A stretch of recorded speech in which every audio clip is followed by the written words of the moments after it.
and that's... What's your decision? They were on opposite sides of the nation, but both within striking distance of goal, and that's what got the crowd roaring. Had the fact Gavin Mitchell's free kick sailed through to get St Kilda home. Well, I certainly thought it was holding the ball, so I was pretty sure on the decision, so pretty happy with it at the end. Along with Evan Hewitt's resulting pass to the match-winning Peter Bell, and you've got two of the most talked-about calls since Wayne Harms brought the footy back into play from the third row of the MCC members in 1979. It really doesn't matter what you, Dennis, Ashley McIntosh or Sean Wren think. I think my decision was wrong in the end. I think I probably should have just tried to take it over the boundary. Umpires coach Peter Schwab stood by his men, while the Eagles and Crows have lost the 4 points forever. Two other games being played this afternoon. Let's check them. The Western Bulldogs against North Melbourne at Optus, and Richmond against Melbourne at the MCG.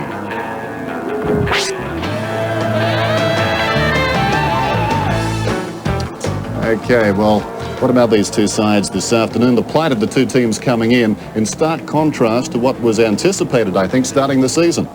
Yes, I think most people thought that these sides would be in the top four, not battling for a position to get into the final eight. And I think that coming over here, the West Coast will be pretty fired up after a couple of disparaging articles over in their local press last week.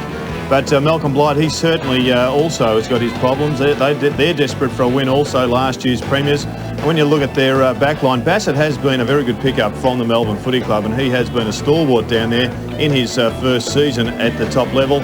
A good half back line is going to need to give them some run. Rashudo looks like a pretty fair player at the present time. He really is in some good form. Keating was good at centre-half forward, gave them a target last week. And the inclusion of Bond, I think, also gives them another ground player, and that's where they may win it if they are to win here today. Need to say now, Rod Jamieson out of the team this afternoon. Late withdrawal, they'll miss him. They will. They have struggled to kick a multitude of goals, Dennis, and I think that with Worsfold back into the defence, it's starting to look pretty handy, their defensive area, the West Coast Eagles, so it may well be a low-scoring game. Here come the West Coast Eagles. As you so rightly said, John Worsfold is back today, along with Dean Kemp. He was flattened going back a couple of seasons on this ground by Mark Rashudo. He's coming off concussion, incurred against Richmond 2 weeks back. The West Coast Eagles certainly at the crossroads. They lost by 2 weeks last week, a game they appeared to have won. Yes, they should never have lost that game, but that's history as far as the season is concerned. They've got to make up for it by having a win here that perhaps they're not expected to win. Dean Kemp coming back into the side certainly gives them some creativity, an important player. They'll need Fraser Gehrig to really dominate this game. Chad Morrison has been struggling a little bit. Donnelly was good last week. Schofield is a very good runner, and with the very windy conditions here, they're going to need to dominate on the ground. Braun is a late inclusion. Fuster is another tall. Malthouse once again going in with quite a tall side. I'd expect a pretty tight game, maybe the West Coast Eagles to prevail in an upset. So round 7 rolls on. It's the Crows and the Eagles from Footy Park. We'll be back right after this.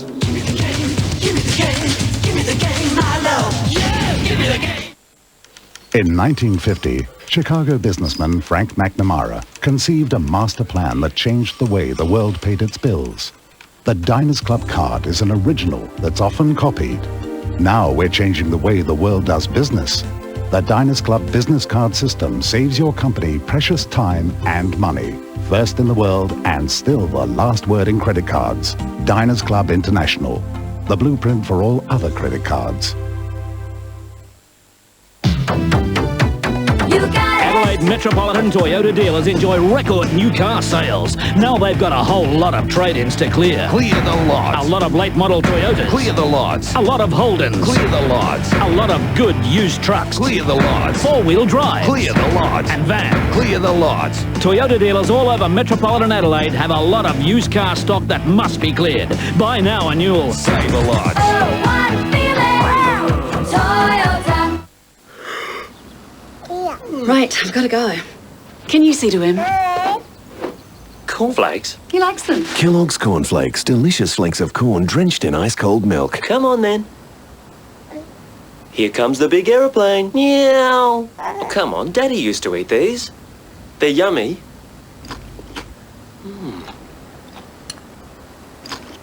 They're nice. Do you fancy a bit of toast? Kellogg's cornflakes. Have you forgotten how good they taste?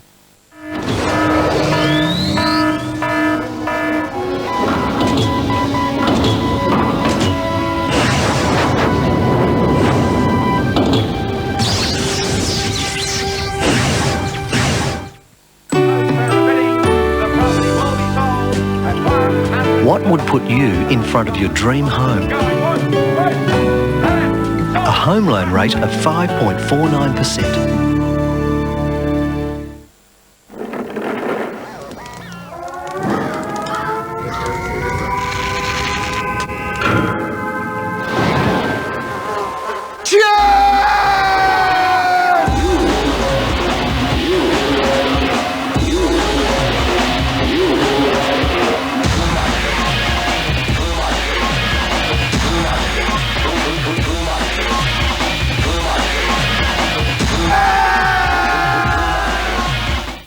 Tonight, the master of disasters lecturing classes. How to buy yourself up 101. Would you trust this man with your kids' education? You want to go drag race at 12 o'clock at night? All new home improvement. Our first field trip. Sunday, 7:30. Then. Hey, what? Someone getting you down? Little Anna freezing her coffee and she's begging for the stomach pump just like the rest of us. Time to call in the Blues Buster. Ready when you are, baby.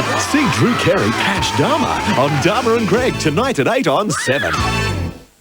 And we're back at Football Park. Mark Bickley has won the toss, and we'll see the Crows go left to right as we say good afternoon. Down on the right to Michael Maguire. Yes, Dennis, great to be here at Footy Park. Should be a great game between two sides that are struggling. Who do you favour this afternoon? I like the West Coast Eagles. I think they might be able to score a little bit more fluently through the midfield and give their forwards a little bit more supply. So it's 2v1. I like the Crows this afternoon. Saw them last week. I was most impressed. There's John Worsfold back this afternoon.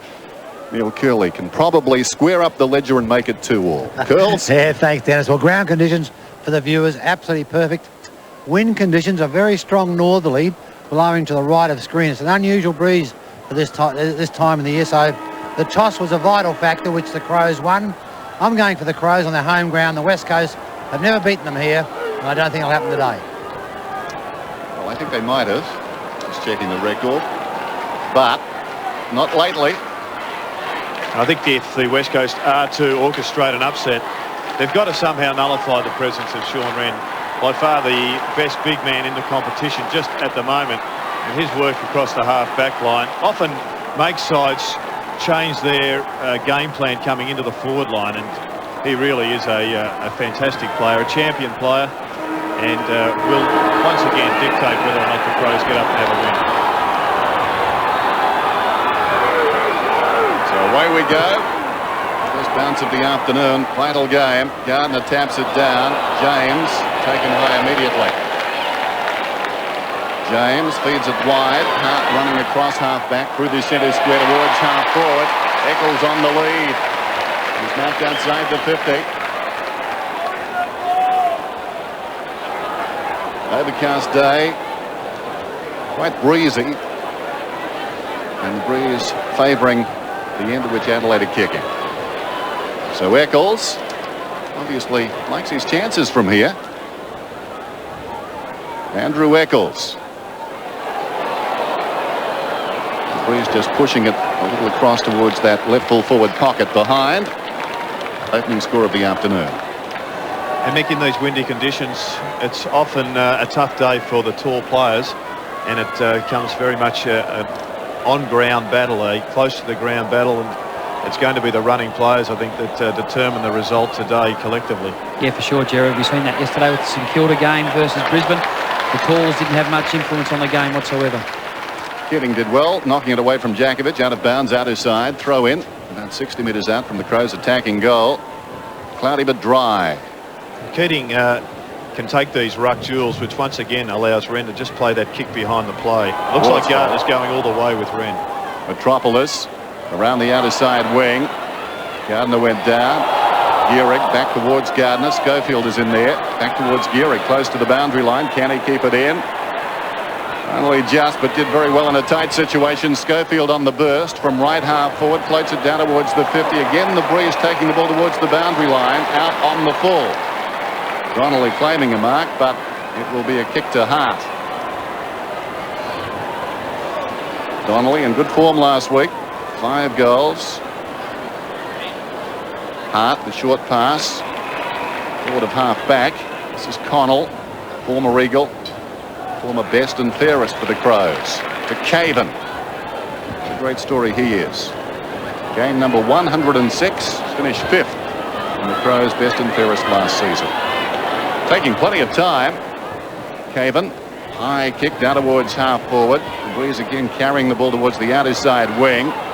Schofield, nicely done. Metropolis, McKenna towards midfield. Banfield's away in space. One bounce, carrying the ball towards half forward. Drew Banfield searching, probing kick. Good contest from behind there by Morrison. Got the ball on the ground. McLeod, cleverly, away to Beckley. Costa on the wing, rebound opportunity now for the Crows. Costa away and running, still going. Past Waterman, 75 metres out. Jarman. Well, Dennis, that's an interesting situation. Jarman started in the midfield and was initially picked up by Banfield. In the first couple of minutes of play, he's pushed forward. His direct opponent now is John Worsfold, probably because of the wind situation. Aaron Jarman, right on the 50. Toughest spot on this ground to kick a goal. Breeze pushing across, right to left. No trouble at all. Goal. For Mother's Day, Channel 7 presents Meg Ryan and Kevin Kline in a romantic comedy. Do you believe in love, the kind that lasts forever? I loved my mother. She's a heartbroken soul addicted to love. All men are bastards. Bastards. He's the Frenchman in and out of trouble. Why are you chasing after him? I love him. In the most romantic place on earth, anything can happen. We help each other. Well, I don't need your help. Toyota presents the hit premiere French Kiss, tonight 8:30 on 7. Crows by 7 points. Gardner and Wren again. Good bounce too. Gardner marginally. Braun couldn't pick it up. Prosciutto got it from Wren. Left it behind. Wren soccers off the deck down towards centre half forward. McKenna leads back. Well done by Keating. Trapped it. Rentoul approached it. Johnson tries to crash his way through. Knocked on by James. Off the ground Metropolis. Waterman kicks it out wide. The big fellow goes after it. Gardner. Unkind bounce. Took the ball away from him. Connell. Now Peter Matera. Last man standing to Kemp. Back to Matera. Past Beckley. Beckley shepherded off by Cousins. Meantime, Matera gets the ball to Reid. Reid across the body. Floats it down towards the 50. Schofield. Untidy. Cousins with a problem. Could have been taken high. Cousins now claimed. Knocked on by Kemp. About 30 metres from goal. Loose ball. Braun's over it. Donnelly trying to charge through. Connell did well. Wren. Johnson, interesting hand pass to James. Crowd love it. James up towards the wing. Vardy lays it off. Prosciutto towards the wing. Gardner missed it. 4 buys. Keating claimed. McKenna's in there. Jakovic emerges. Jakovic the short one. Metropolis can take it and go. Metropolis 65 metres out. Puts it high. Dropping back is Morrison. Little push in the back there. Mark to stand. Morrison. About 25 metres out, almost directly in front. Once again, Mick, we see the Eagles pushing forward, getting even their full forward line to push up the ground, and then their midfielders being told or requested to kick the ball into the space behind it. It was Morrison and Fraser Gehrig that knew exactly what was going on, which gave them the better opportunity to come up with a mark.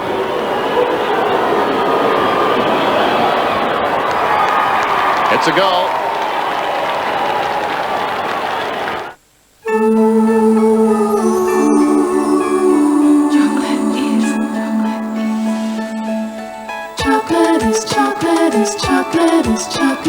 Chocolate.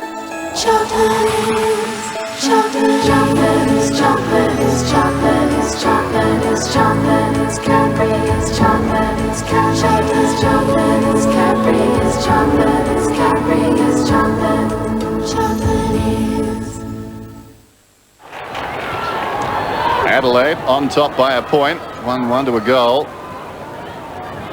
Gardner so important this afternoon. Wren in terrific form last week. Gardner won it down. Connell busy early. Kicks it down towards half forward. Going back is Waterman. Where's Waterman? fine player he's been. Goes to the defensive side of the ground. McLeod's in front out there. Hart over the top. Banfield a chance now. McLeod got him. Gehrig to his own advantage. Storming through Cavan. In the opposite direction, McKenna played it well. Donnelly showed courage. Wren was there. Poised. Hart shrugs a couple of tackles. Nicely done. Rintoul forward of half-back. Kicking to half-forward. That ball goes on the breeze. It's worth a couple. Don't worry about that. Worsfold out of mid-air. Metropolis has started well. Hand passes away. Waterman once more, running it up towards the wing, kicking towards half-forward. Donnelly's in front. Close to the line. Can they keep it in? Hart, tackled by Donnelly. It's out. And Dennis, you can just see from the back half, it's Worsfold and McKenna, Jakovic. They're really meeting the ball hard on the ground level balls. And it's the running into this wind. It's probably a 2 or 3 goal advantage to the end the Crows are kicking to. And they're really trying to run and cover the lines, the West Coast Eagles. McLeod, third man in the queue. Johnson in front. Braun got him. It's out of bounds again. Crows bench. Bond, Ormond Allen, Downsborough, the former Eagle. Rashudo, close in. Reed taken down. McLeod lost the ball. Banfield runs inside the 50. Can he finish? Takes on Beckley, 35 metres out. Touched, I think, on the line. Bassett did very well. Like a goalie, going up to protect the top left-hand corner of the net. Watch this again. Oh!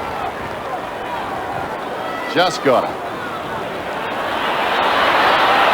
Ball in midfield. Long kick in. Smart with the run of it. Kept his footing. Brilliantly done. Crows everywhere. Didn't use them. Smart kicks long down towards full forward. Up was Eccles of behind. James not happy. Dean Kemp starting across the half-forward line, matched up against Nigel Smart. We saw that Smart had just a little bit too much pace for him. So Kemp is really going to have to prevent Smart getting the football and driving the Crows into attack. Kemp dropped the mark. Wasn't easy.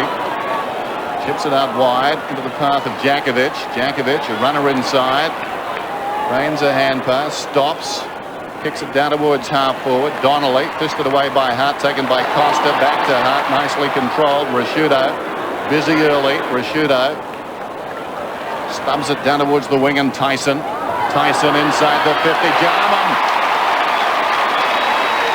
It's the great ability Darren Jarman's got. He just picks up the flight of the ball so easily. Obviously, his concentration levels are extreme. That's one job that John Worsfold's got to do. He's got to probably play the front position. Is what Darren Jarman tries to do. He gets his direct opponent in between the ball carrier and himself, and then starts from that starting point. Interesting. John knows what he wants to do. Darren knows what John wants to do, but so far, Jarman is kicking at goal, kicking at his second, and he misses to the near side.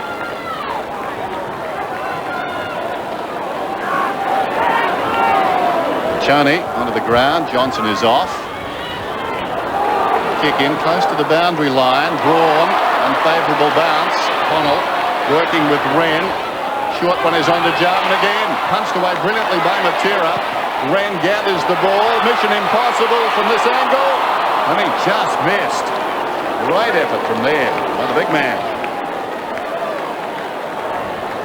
Curls? Yes, I think Dennis here, any goal into this breeze, you'd have to say is worth 2. As a definite, I'd say, well, between 8 and 12 metre length on a long kick. That'll be important. And the Eagles holding up well at the moment. Worsfold, Jakovic, Waterman, Worsfold running the boundary line. Strong Shepherd. Ball to the wing. Donnelly takes the mark. Banfield, the Shepherder out there, did well. Meantime, the Eagles pulling around with the ball a little. Wooden dragged down. Play on's the call. Waterman chips it out wide. Now a chance. Kemp has it. 75 metres from goal. Needs to be precise. Gehrig kept his eye on the ball. Could have been a free kick. Is a free kick. Cavan bearing down on Gehrig. Some interesting matchups in the West Coast Eagles forward line. Cavan has the job on Gehrig. Probably one of the few players to go with him for pace. McLeod is with Banfield, and maybe it's Banfield has got the defensive role there. Morrison on a very impressive Bassett. Morrison already up with 1 goal, but as we saw earlier, Bassett has one to his name, a save. Cousins on the lead.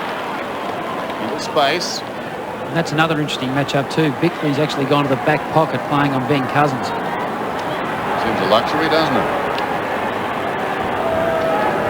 So Cousins. This for the lead. A great start for the Eagles. Cousins kicks hard. Almost stops into that breeze. It's close. It's behind. That wind is very strong, as Phil's mentioned. Flag's fully extended. Bassett.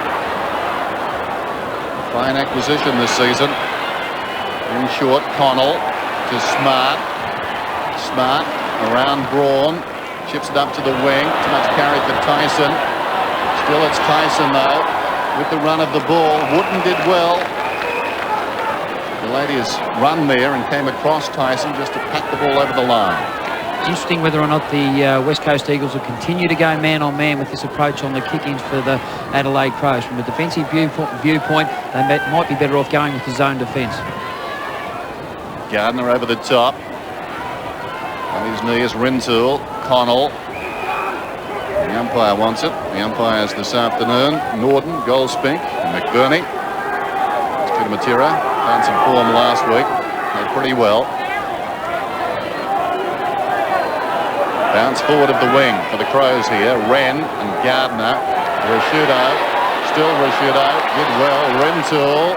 And Reid takes it across the line. Young Reid picking up Rashudo. Big ask. Mark Rashudo got the Brownlow votes against the Eagles in round 14 last year. 32 possessions that day.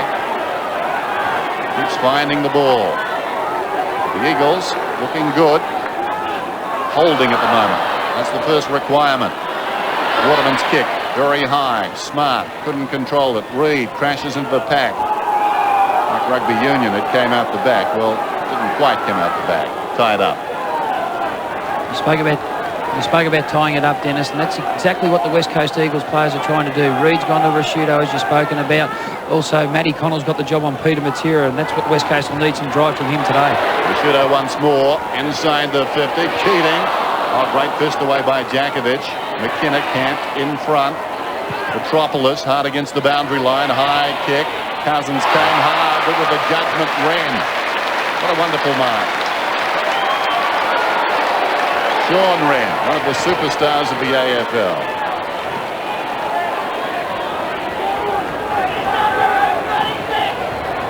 Inside the 50 once more. Eccles and McIntosh. McIntosh first back, knocked away by Costa. Somehow it came out of there off a boot. McKenna, plenty of time. Short one to Gardner. Gardner just forward of half back. Adelaide by 2 points. Here's McKenna again, peeling off, running up through the centre square. Guy McKenna, a couple of bounces. Settles now, kicks inside the 50. Donnelly and Hart. Hart got it on the deck. Schofield arrived quickly. Schofield 60 metres out, pulls it back towards the middle. Just outside the 50. Reid tried to crash the pack. Taken down was he leg drawn, no free. James to Wren. The big man gets it across to Rashudo. Bad luck for Matera, he slipped over. Connell's got it. Hasn't he started well? Bond around the boundary line. Bond kicks inside the 50, intended for Jarman. Worsfold back on him. How will they call that? No call. Out of bounds.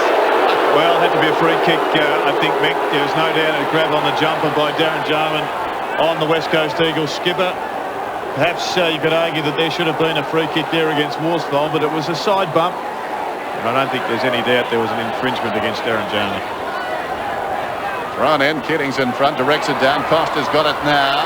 Rintoul sets it up. They'll compete about 10 metres out. Hand on the shoulder there, no free. Go for a behind. Eccles could have been infringed. It's Braun. Here's the scoreline. Adelaide by 3 points. Just under 8 minutes till quarter time. A real battle at the moment. Battle of defences. Waterman has the short pass in. Waterman. Very wide. Djakovic stretching. Precise kick. Jakovic.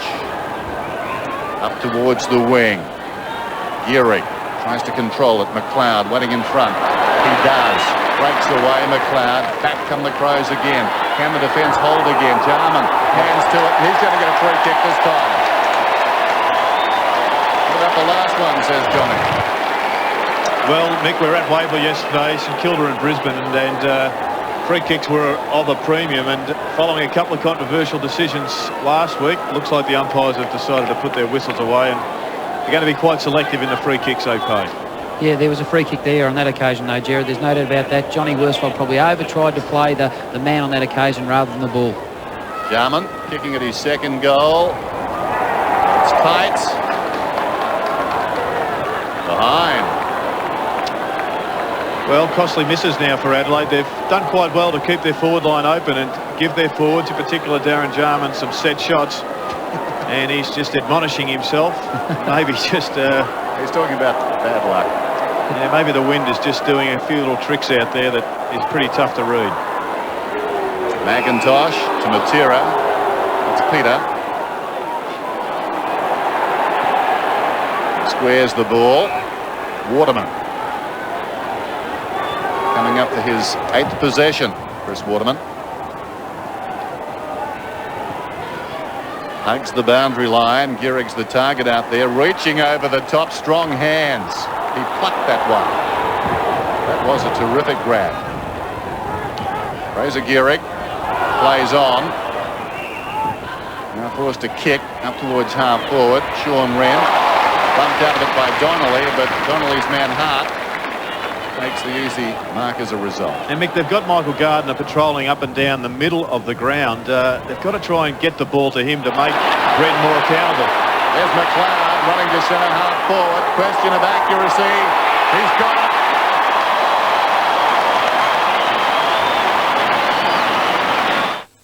This RAA symbol has always represented the pinnacle in motor service standards. Earning RAA endorsement is the toughest test of all. One service group has set their sights on this ultimate goal, to offer nothing less than the highest standards, and so earn the right to display the RAA symbol at every one of its outlets. Not surprising, that group is UltraTune. There are 16 UltraTune service centres and they're all RAA approved. UltraTune, in tune with you and your car. Margin is 10 points. The Crows lead it. And they've got a strong breeze. Not an easy breeze they to kick goals with. Got to work the ball in the right spot. McLeod was in position A. This is Wooden. Goes it around his body. Smart's in the road. Nigel Smart on the wing.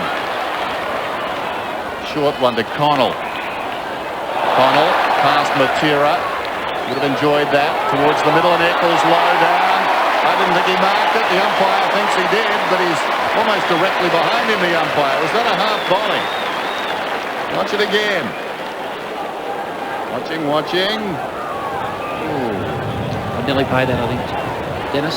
Gerard? I think there was it was an exceptional mark, and it was well done by the Crows to once again keep that zone free, allowing their forwards to run into it. I noticed that Banfield's immediately gone into the middle after his man McLeod just kicked that goal. Braun now is mining the Norm Smith medalist.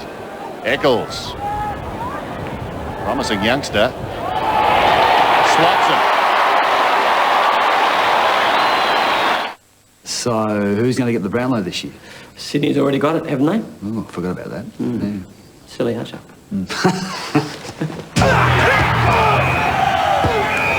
Brutally honest, footy up close in the Advertiser. Don't miss the footy lift out every Monday and Friday for all the AFL and SANFL news, previews and reviews from the experts who are up close to footy. In the Advertiser, today's newspaper. Back in the centre. They're raging about the mark. Hey? Some conjecture about the mark. Red knocks it down. Banfield in trouble. James reaches back in. Going nowhere. Bounce.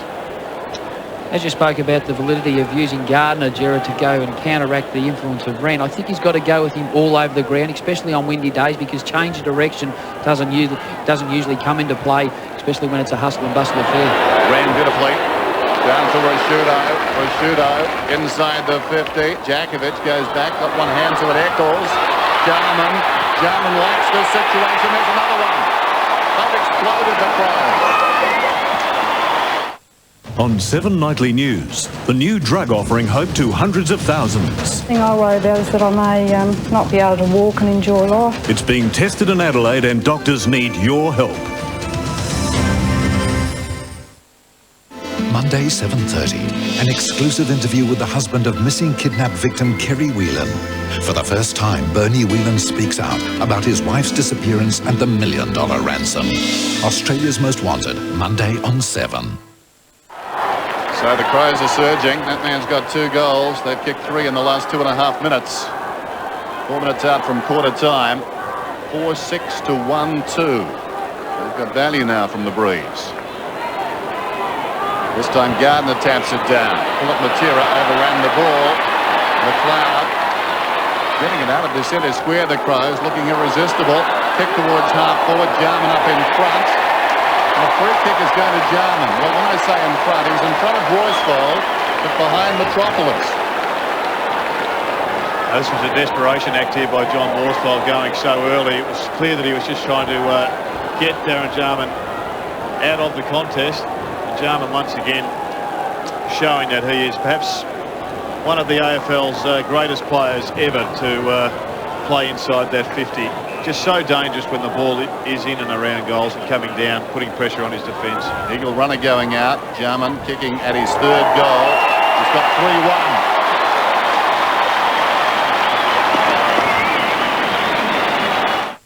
Monday, everyone wants the secret recipe. Spotted an opening, have you? Something like that. But not everyone's canny enough to get it. I want you to keep it safe for me, Claude. Heartbeat, Monday, 8:30 on 7.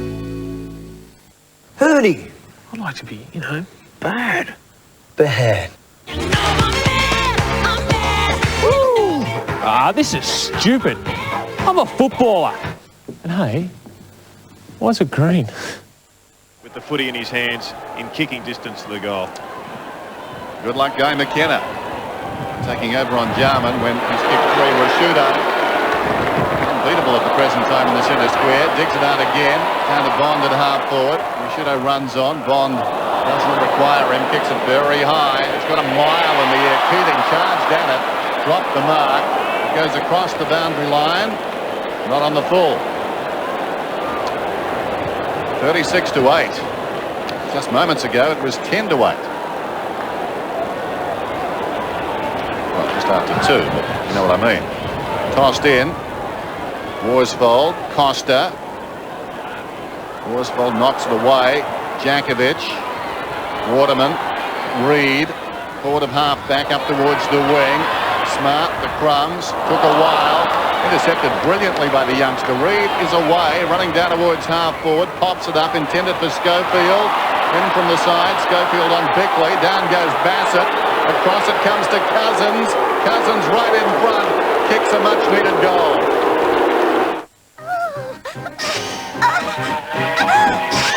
You'll be chuffed to bits. Lancer GLI Coupe from just $17,990 with free air. Hold your horses. Before you buy a car, check out Lancer GLI Sedan from $19,990 drive away with free air. Huh? No bull. Magna V6 Executive Sedan and Wagon with free air at the Mitsubishi end of financial year sale. Approaching quarter time, the Crows on top. 5-6-2-2. Wren, favoured by the bounce, unloads, spikes it down towards centre half forward. Brilliantly gathered by Bond. Falling to the ground, no in trouble. Wooden claim from behind, held to him. James applying the tackle right there. So ball up, still inside the centre square. Let's hope this one goes straight. Kind of. Gardner knocks it down. Tyson, no attempt to get rid of it. Dragged it back in. That's going to be holding the ball, and it is. Shades of Ashley McIntosh. And the crowd not happy, as you'd expect. Gardner in 2 minds. Whoops. Metropolis Here bouncing, comes away from half-back towards half-forward. Morrison, brilliantly trapped, almost gave it across to Kemp. The umpire guessed at that one. He did throw it, though. Did he? I thought he did. You didn't think so? Well, the replay may tell all, but from here I thought it was just a nice little sleight of hand. There's Wren down towards half-forward. Keating, Jakovic doing well to Banfield. Towards the wing. Schofield gathers it, feeds it back. Waterman has been terrific. Dragged down this time, though. Spills towards Cousins. Rashudo goes in on Cousins. Over the top, Smart. The ball's still locked in. Kemp. Put his head down and went after it. Slaps it out. Now, that was on the other side to the umpire. And it's a contentious one. The crowd wanting to know what was different with that. The decision we saw on Tyson just moments ago. Towards the boundary line by Gardner. This umpiring is getting all too hard, isn't it? It's exhausting. Particularly when you do it from here, Dennis. Exactly, that's what I mean. Just imagine if you had to blow the whistle. I think Malcolm Blythe would be pretty pleased with his half-back line, though, with McLeod and Smart in particular doing some magnificent offensive work, running deep into attack. Reid, very impressive, ran hard at that one. It was intended for Rashudo. Crashing through Wooden. It's going to be a free kick to James. Is it right half forward? 37 seconds remaining in the term. 36 to 14. The Eagles could ill afford to concede a goal here. They need to hold. Expect the contest about 20 metres out. In fact, it will be shorter. Eccles comes on the lead. McIntosh was there, socket forward by Johnson, picked up by Peter Matera, heads for the boundary line. Connell the first to arrive, but it rolls across. So we're down to 20 seconds now. Michael Malthouse down on the boundary.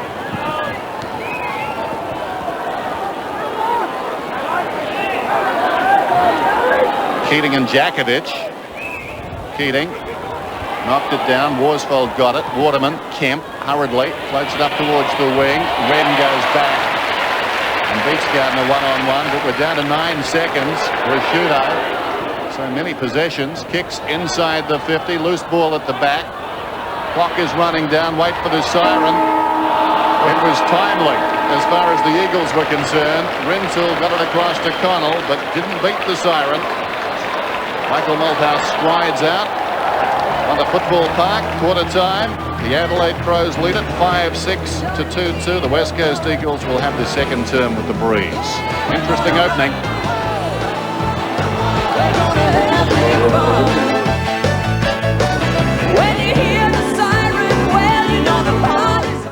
Good afternoon. Coming up in 7 Nightly News, police step up the hunt for missing Wollonga man Dale McCauley. The 44-year-old disappeared without a trace in mid-January.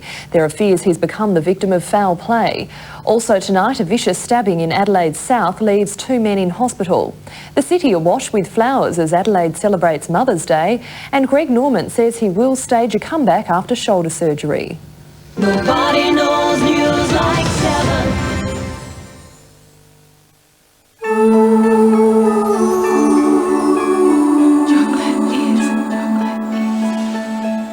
Chocolate is chocolate is chocolate is chocolate is chocolate. Chocolate is chocolate. Chocolate is chocolate is chocolate is chocolate is chocolate is Cadbury is chocolate is Cadbury is chocolate is Cadbury is chocolate is Cadbury is chocolate. Chocolate is.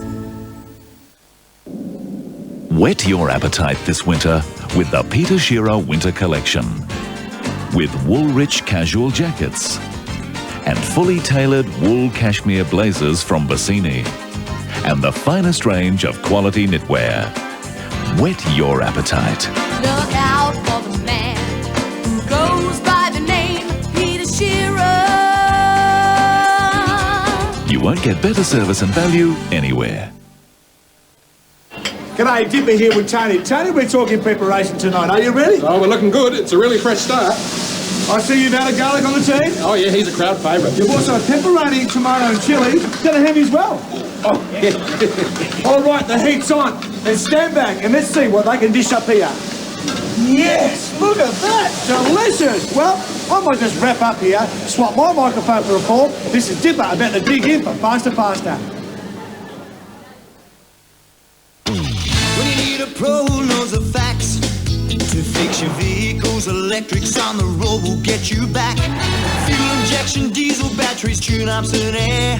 The perfect solution for everyone out there. Who can you trust to do all that? Call your local Bosch bloke. He knows. Call 1-800-060-060 for your nearest Bosch Automotive Service dealer. Call your local Bosch bloke. He knows where it's at.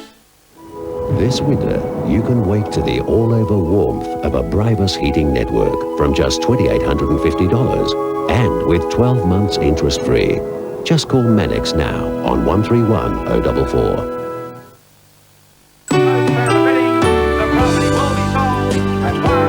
What would put you in front of your dream home?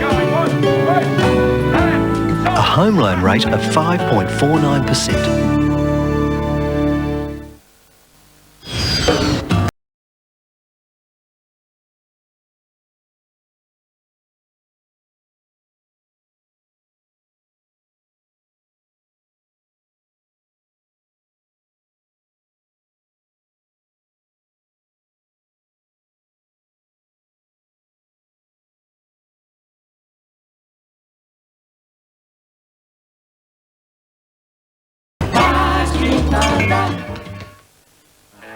Got a time at Football Park. Adelaide lead it 5-6 to 2-2. Darren Jarman, dynamite on the forward line. He's booted 3 goals so far this afternoon. 2 other games being played today. Replays are scheduled. If you don't wish to know the score, I suggest you look away.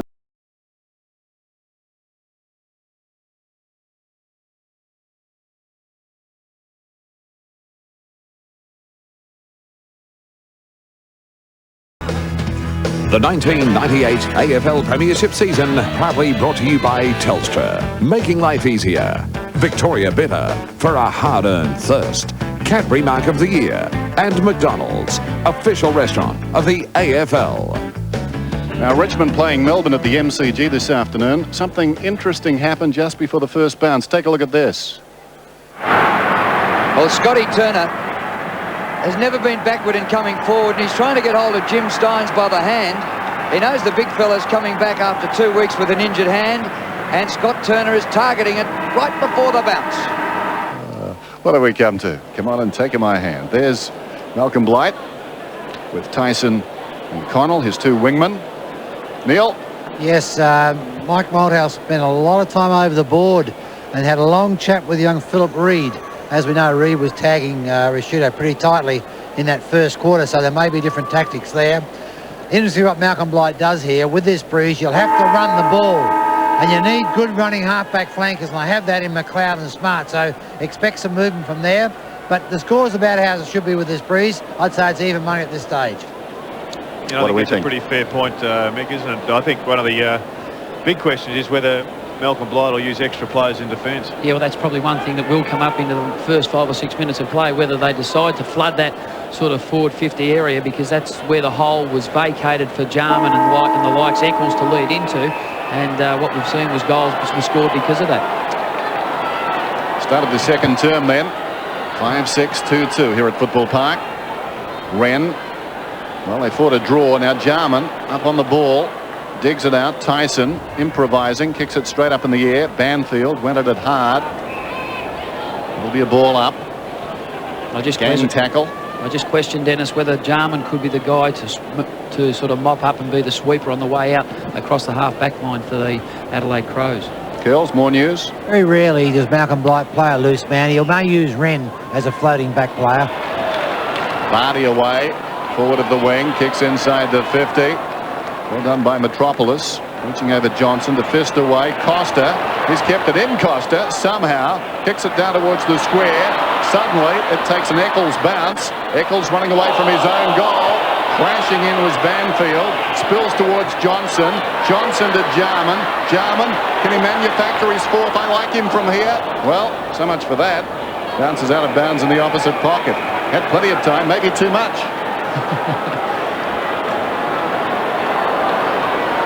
certainly can make defenders look silly, just the way he gets around you. He makes the defenders look like a statue at times. He's certainly a great player in a tight situation. And commentators. Keating knocks it down. Costa, was he taken high? Play goes on. James over the top. Connell, sharp angle, steers it goalward. It's bending. It's touched on the line. Wow. There seems to be a certain tolerance on the goal line from goal umpires. Wow. They just grinned at it. That's a behind. It's been a big year for goal umpires. It's been a big year for goal umpires. They should come out with a red and bottle it. A vintage year, yes. Banfield's got it, smothered by Rashudo. Rashudo's away, runs inside the 50, Bacon square. It pitches, slides, trickles across the line. Mark Rashudo, how many is that? 8 possessions so far. Seems like more. Most of them important around the centre. McKenna in short. Wooden's got it. Rashudo's got a new man now in Drew Banfield. Wooden still got it as we return to the game. Worsfold, run down, kicks it directly to Keating. Aaron Keating pops it back in. Matera did well, sensing the danger. Wooden's got it again. Chapter 2 out of defence. He kicks it around the outer side. Gardner almost the mark. Well played by Gardner. Releases Cousins, bearing down McLeod. McLeod got him. Cousins hand passed it away. Rinzel the crumbs. Back towards the wing. Going back on the outer side, Keating. Jakovic was bearing down. Costa put the body in. Down goes a player out there. That was Connell. Coming through is Wooden across the boundary line. And what about the pursuit and tackle by Andrew McLeod, Vic? Sensational. That's what defensive pressure's all about. He was out of the situation. Cousins a good player with leg speed, but Andrew McLeod, that typifies what the Adelaide Crows are all about today. They're really chasing in a defensive manner to dispossess the West Coast Eagles. Wren wins it down. Connell dragged down. Wren goes again. Rashudo in tight. James has good hands.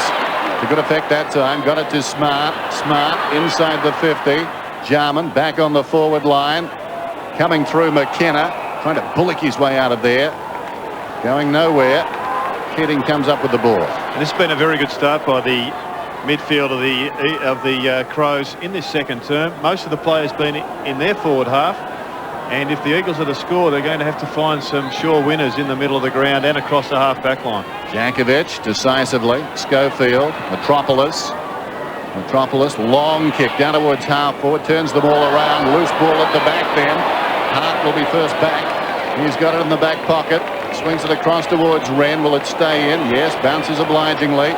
Wren to James. He stops. Back to Wren.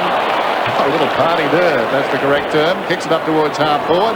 Jakovic is in the row.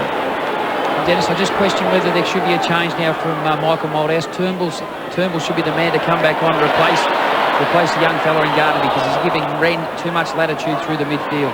Banfield got it at close quarters to Gardner. Gardner kicks it down towards half-forward. Philip Matera in front, hit nicely. Waterman controls the ball, pops it up towards full forward. Morrison almost spilt the mark. Hart comes out, picks it up, throws it on the boot. Back it goes towards right half-back.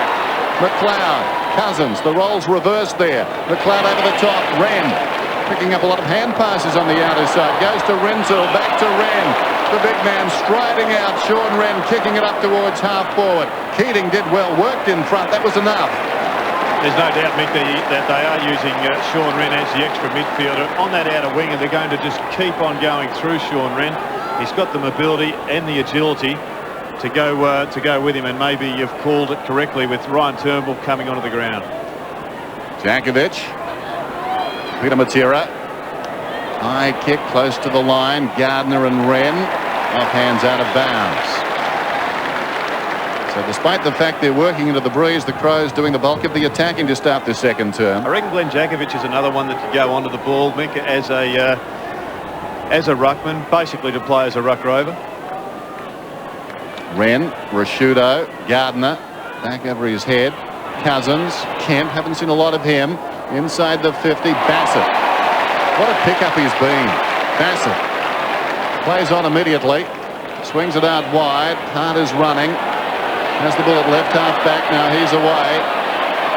Ben Hart up towards the wing into Mines. Now loops a hand pass, a little rainbow hand pass over the top. Smart goes looking for Jarman. Jarman trying for the clever one-hander. Worsfold could have been held close to the line. It's a cross. It'll be a boundary throw-in right on the attacking 50 for the Crows.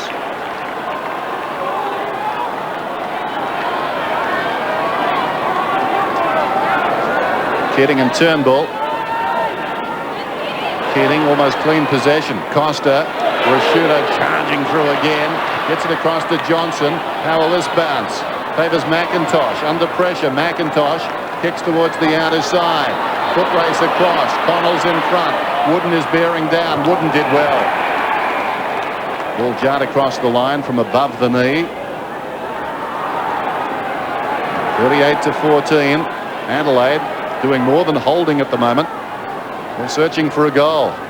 That's the last thing the Eagles could concede. Turnbull trying to backhand it down. All behind the pack. James comes away. Still James. The outside of the boot. The umpire got in the road down there. Worsfold as a result.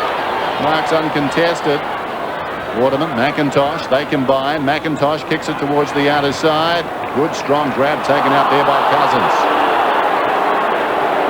Kenny Cousins on the wing. 14 minutes out from half-time.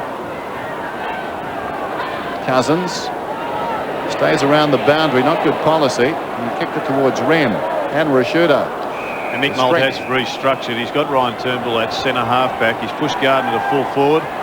And Glenn Jakovic has gone in a one-on-one situation now with the big man Wren. Whether or not he'll take the ruck work is another matter.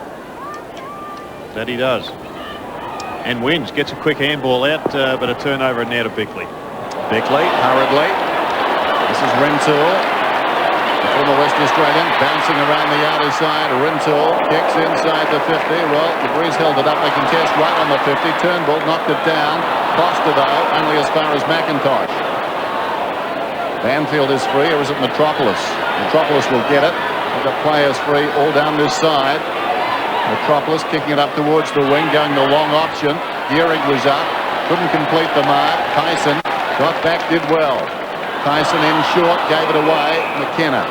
Mark Andor free kick to McIntosh. McIntosh towards half forward and Kemp. Oh, well played by Smart. And the big game is Nigel Smart. Really is dominating Dean Kemp across that half back line.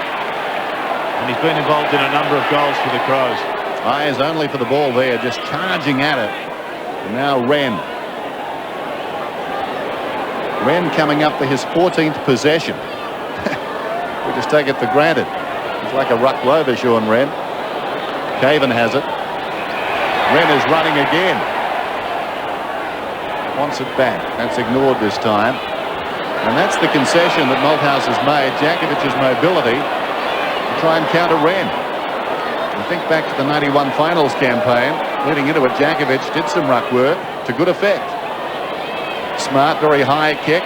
This is where Jakovic could be found out. Wren almost the mark. Worsfold, Waterman.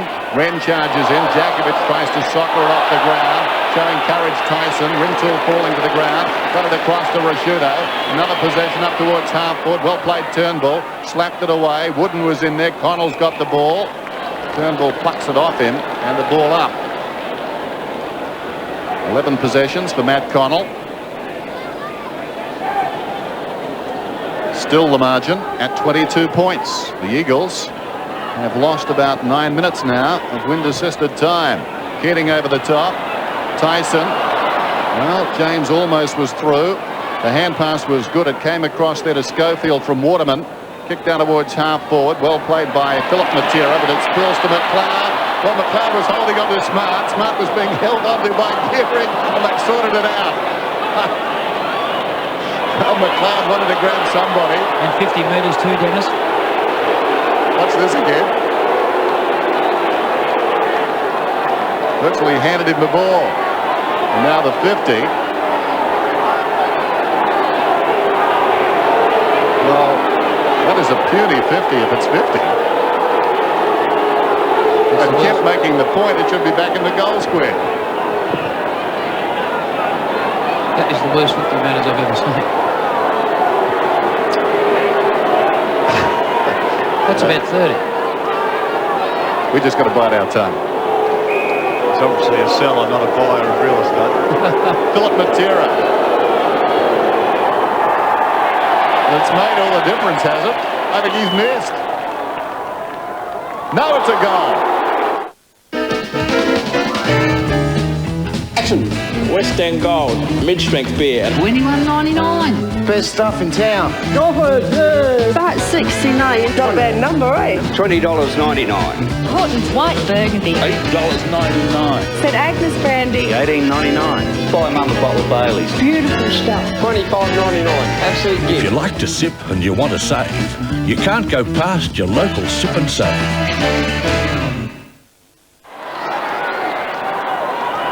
5-8 to 3-2, midway through the second term.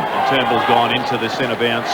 You'd expect that Jakovic would swap straight away. Wren knocks it down. Waterman, and up and under. They come from all directions. Wren, eyes only for the ball. Thumped it to the man who'll pick him up, Jakovic.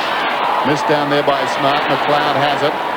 Feeds it wide at the heart. Rintoul is breaking towards the outer side. So too Pachoni. Pachoni can get this ball and use Rintoul. Heard the voice. Rintoul, unkind bounce. Enough for Reid. Well played, young man. Rintoul's hurt. Reid comes away. Aided by a good shepherd there from Metropolis. Kicks it down towards half forward. Wren's in the road. Rintoul still on the ground. He's just got that uncanny ability, Sean Wren, to plant himself in the direct spot where the fellow with the ball wants to kick it.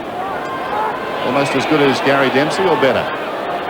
Well, he's probably a better kick than Gary on the way through, but Gary Dempsey was a champion in his own right, obviously. Bassett to Tyson.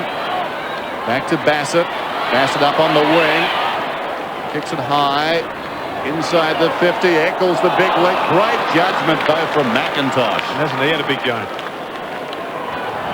Splendid. Matera's down off the ball. The umpire wants it to come back. Matera and Vardy doing a bit of business. McIntosh to Schofield. Here's a chance for the Eagles. Wooden on the outer side. Josh Wooden cuts back towards the middle. Morrison's on, needs to use him. The kick at the top of Morrison. Smart, brilliantly done.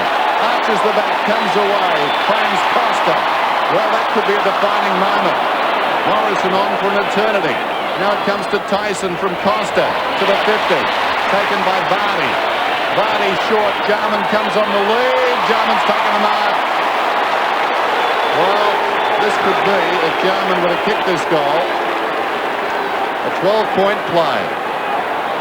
Certainly is the difference between not using the ball in midfield as Josh Wooden tried to do. He tried to take on his direct opponent in Brett James, put an element of doubt into the forwards, leading at the ball carrier, turned the ball over, and here's the result. Lee Jarman having a shot on goal. So Jarman runs around. Again, slides it right across the face to the opposite pocket. Turnbull juggles the mark. Nicely done. Turnbull in the back pocket then. Powering kick. Watch Wren over the top. Couldn't complete the mark that time. Rashudo trapped it nicely to James. James into Mines. Tips it to Costa. Costa couldn't kick this. His teammates telling him to have a shot, but don't be surprised. He's not a great kick, Costa. And working into this breeze, this will test him.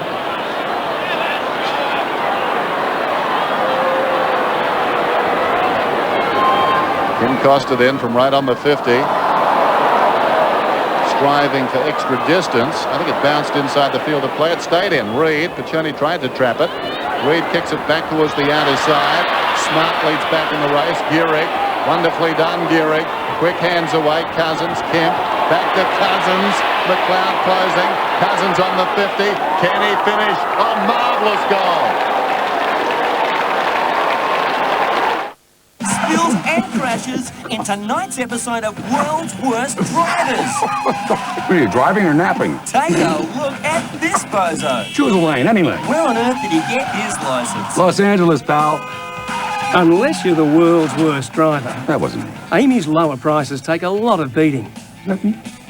So don't pay more than you have to for car insurance. Switch to Amy now. Oh, anyway, it couldn't have been me. Lucky you're with Amy. Cousins has 2 of those 4. 5-8 to 4-2. Just under 8 minutes till half-time, so the West Coast Eagles now on target to have the lead by half-time. Smart smothering that kick from Banfield. Wren, quick hands. Rashudo inside the 50, but this defence is playing very well. Reid dropped the mark, and as Shepherd is going against the Crows. Free kick to McIntosh. Once again, the Crows starting their attacks from deep in defence. They've got to do something about their centre bounce structure, because at the moment it's 2 to the Eagles and 8 to the Crows. Bassett had it a long time. I just wonder too, Jared, whether it's time to put Dean Kemp into the midfield role. Even if Nigel Smart goes with him, I think you've got to get Nigel Smart from the familiar territory he plays at, and that's across half-back, because he's rebounded a lot of thrust from the West Coast Eagles' point of view. Bassett backhands it down. McKenna. Long kick towards the attacking 50. Off hands.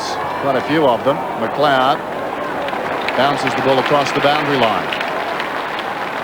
What an improved player. The star in the grand final last year, and he's gone on this season. Quite a while between goals for Adelaide. They've done a fair degree of attacking, though, particularly early in this quarter. And no result.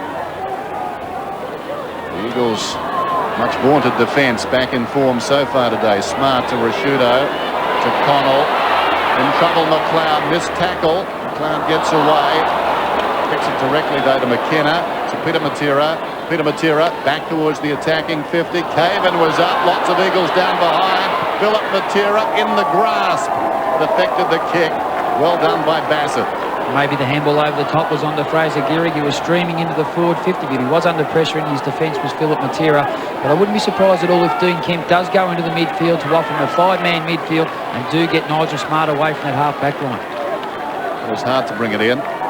Nathan Bassett, though, who applied that tackle, one of the stories of the season, acquired in a trade that sent Matthew Collins and Brent Williams to Melbourne. Smart having a good turn.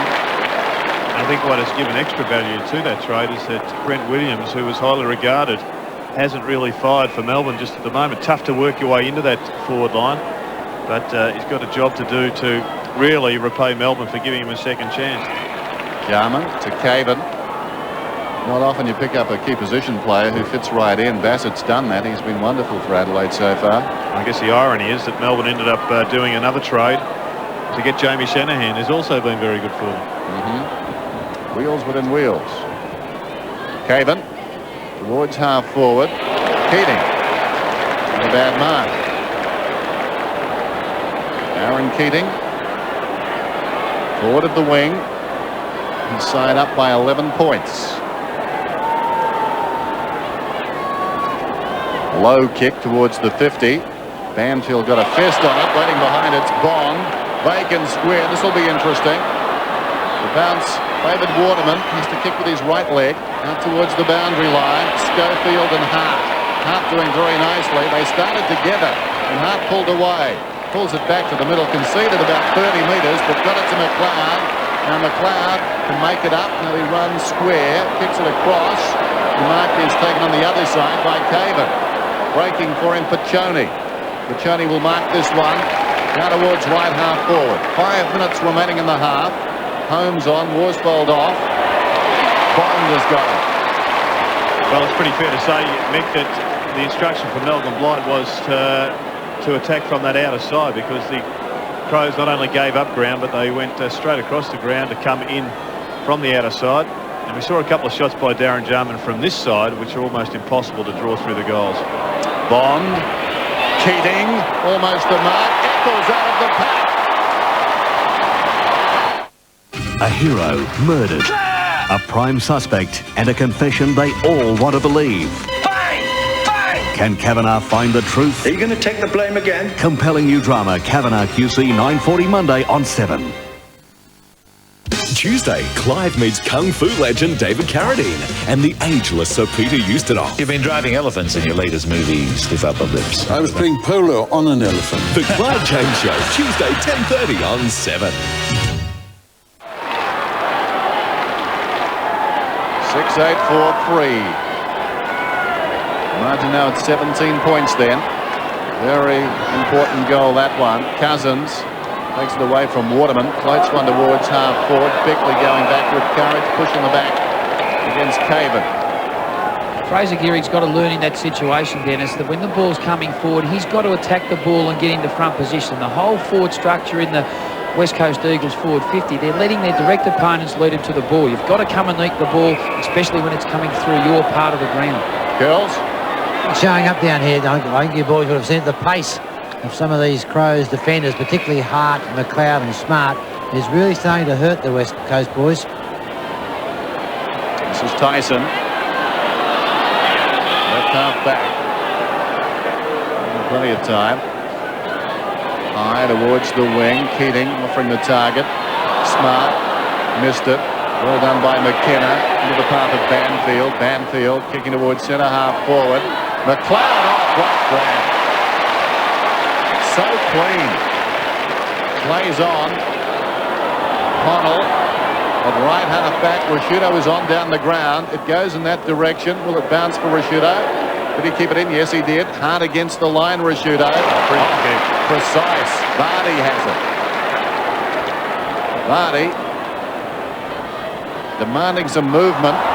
Keating over the top. They've done well. Made something out of nothing here, the Crows. And Keating goes short. Rintoul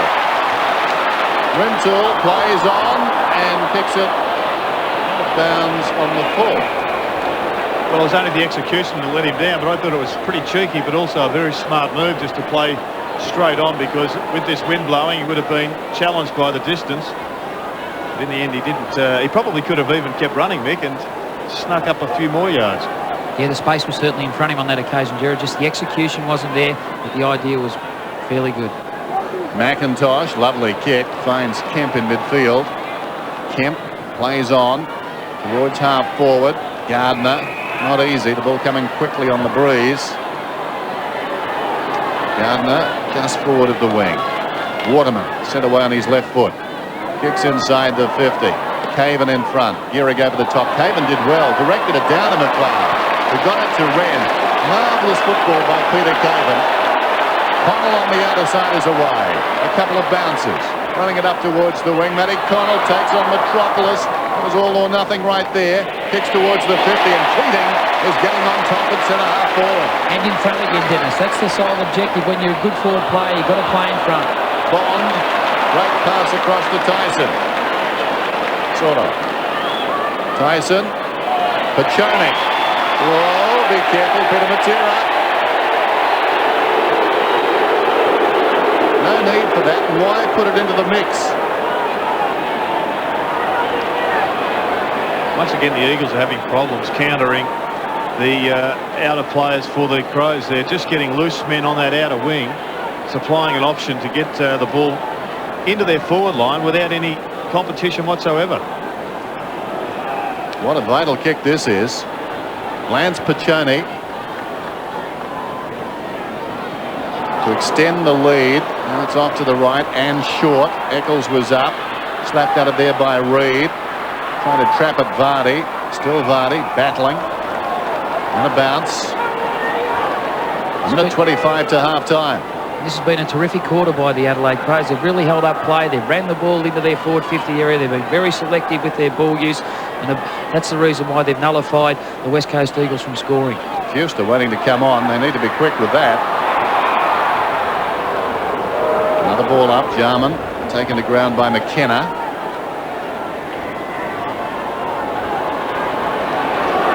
Still Fuster waits at the interchange gates.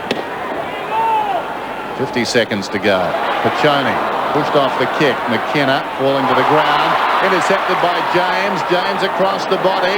Jarman has to wait. Thought about it. It was knocked away, I think, by Matera towards the boundary. Waterman has it. He's back looking for Peter Matera, who knocks it away again, defiantly. Across the line. Clock stops at 36 seconds.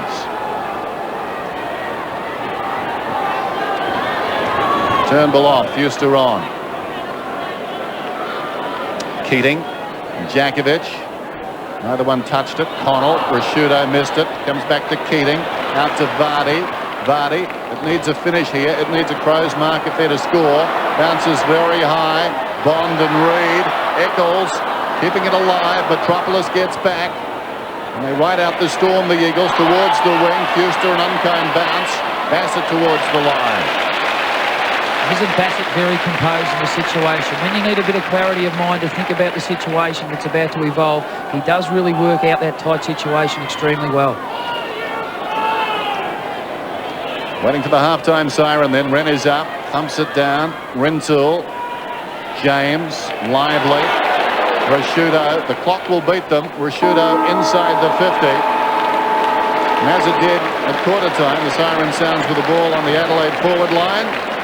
And that was an interesting turn. The West Coast Eagles had their moments, but Adelaide showed a lot of grit late in the quarter. They really did steady. They were being challenged, and that late goal helped them no end. It's 6-8 to 4-3 at the major break. And a good game of footy so far. Yes, it's been dominated by a couple of key players. I think Rashudo in the middle of the ground has been an absolute star. But at half-time, it's the Adelaide Crows by 17 points. Give me the game where the big men fly, the game that's played in overdrive. Tonight, the master of disasters lecturing classes. How to blow yourself up 101. Would you trust this man with your kids' education? You want to go drag race at 12 o'clock at night? All new home improvement. Our first field trip. Tonight, 7:30 on 7. You'll never go back to your old razor after you've tried Gillette Sensor XL. I really like these special pressure-sensitive blades. But wait till you feel these soft rubber ridges. This razor is tougher on my beard. I'd say it's easier on my face. Only Gillette Sensor XL has incredibly pressure-sensitive blades and soft rubber ridges to shave you closer and protect your skin from irritation. Ask the judges. Try Gillette Sensor XL. It's tougher on your beard, easier on your face. Presenting the Stratco collection of Australian-made quality roofing in high fashion colour bond. This beautifully re-roofed cottage in traditional red with matching downpipes and gutters, a stunning Australian homestead with sweeping verandas. Next, an elegant townhouse looking superb in beige with contrasting green gables. And a lovely Federation villa in grey, just one of the many colours available. When you put on a new roof or you re-roof, insist on the Stratco collection.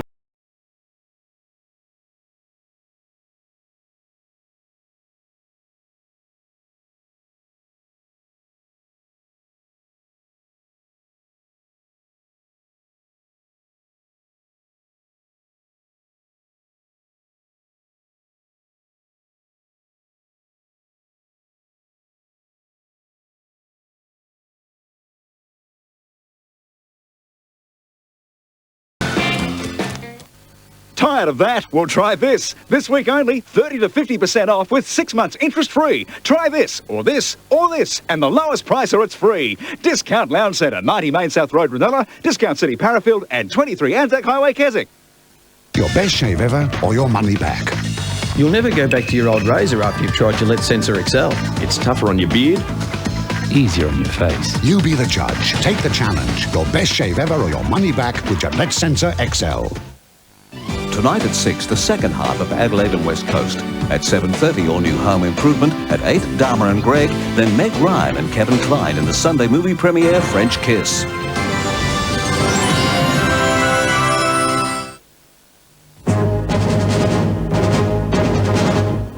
This is 7 Nightly News with Narelle Hill and John Riddell. Tonight, police search for the body of a missing man. A double stabbing south of Adelaide. And a preview of Tuesday's budget.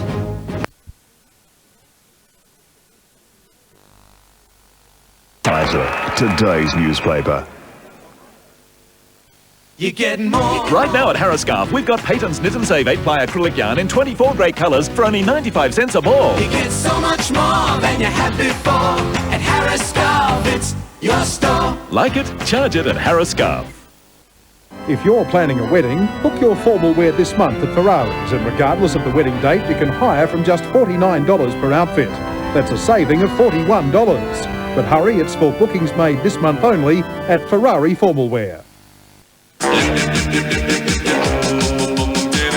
Catch the Deltos live in concert.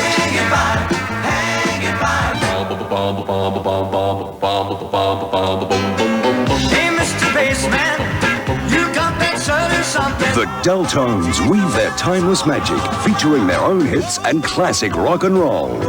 Don't miss the Deltones live. Festival Centre Banquet Room Christmas Show. Phone Murray or Mayola Promotions or book it bass.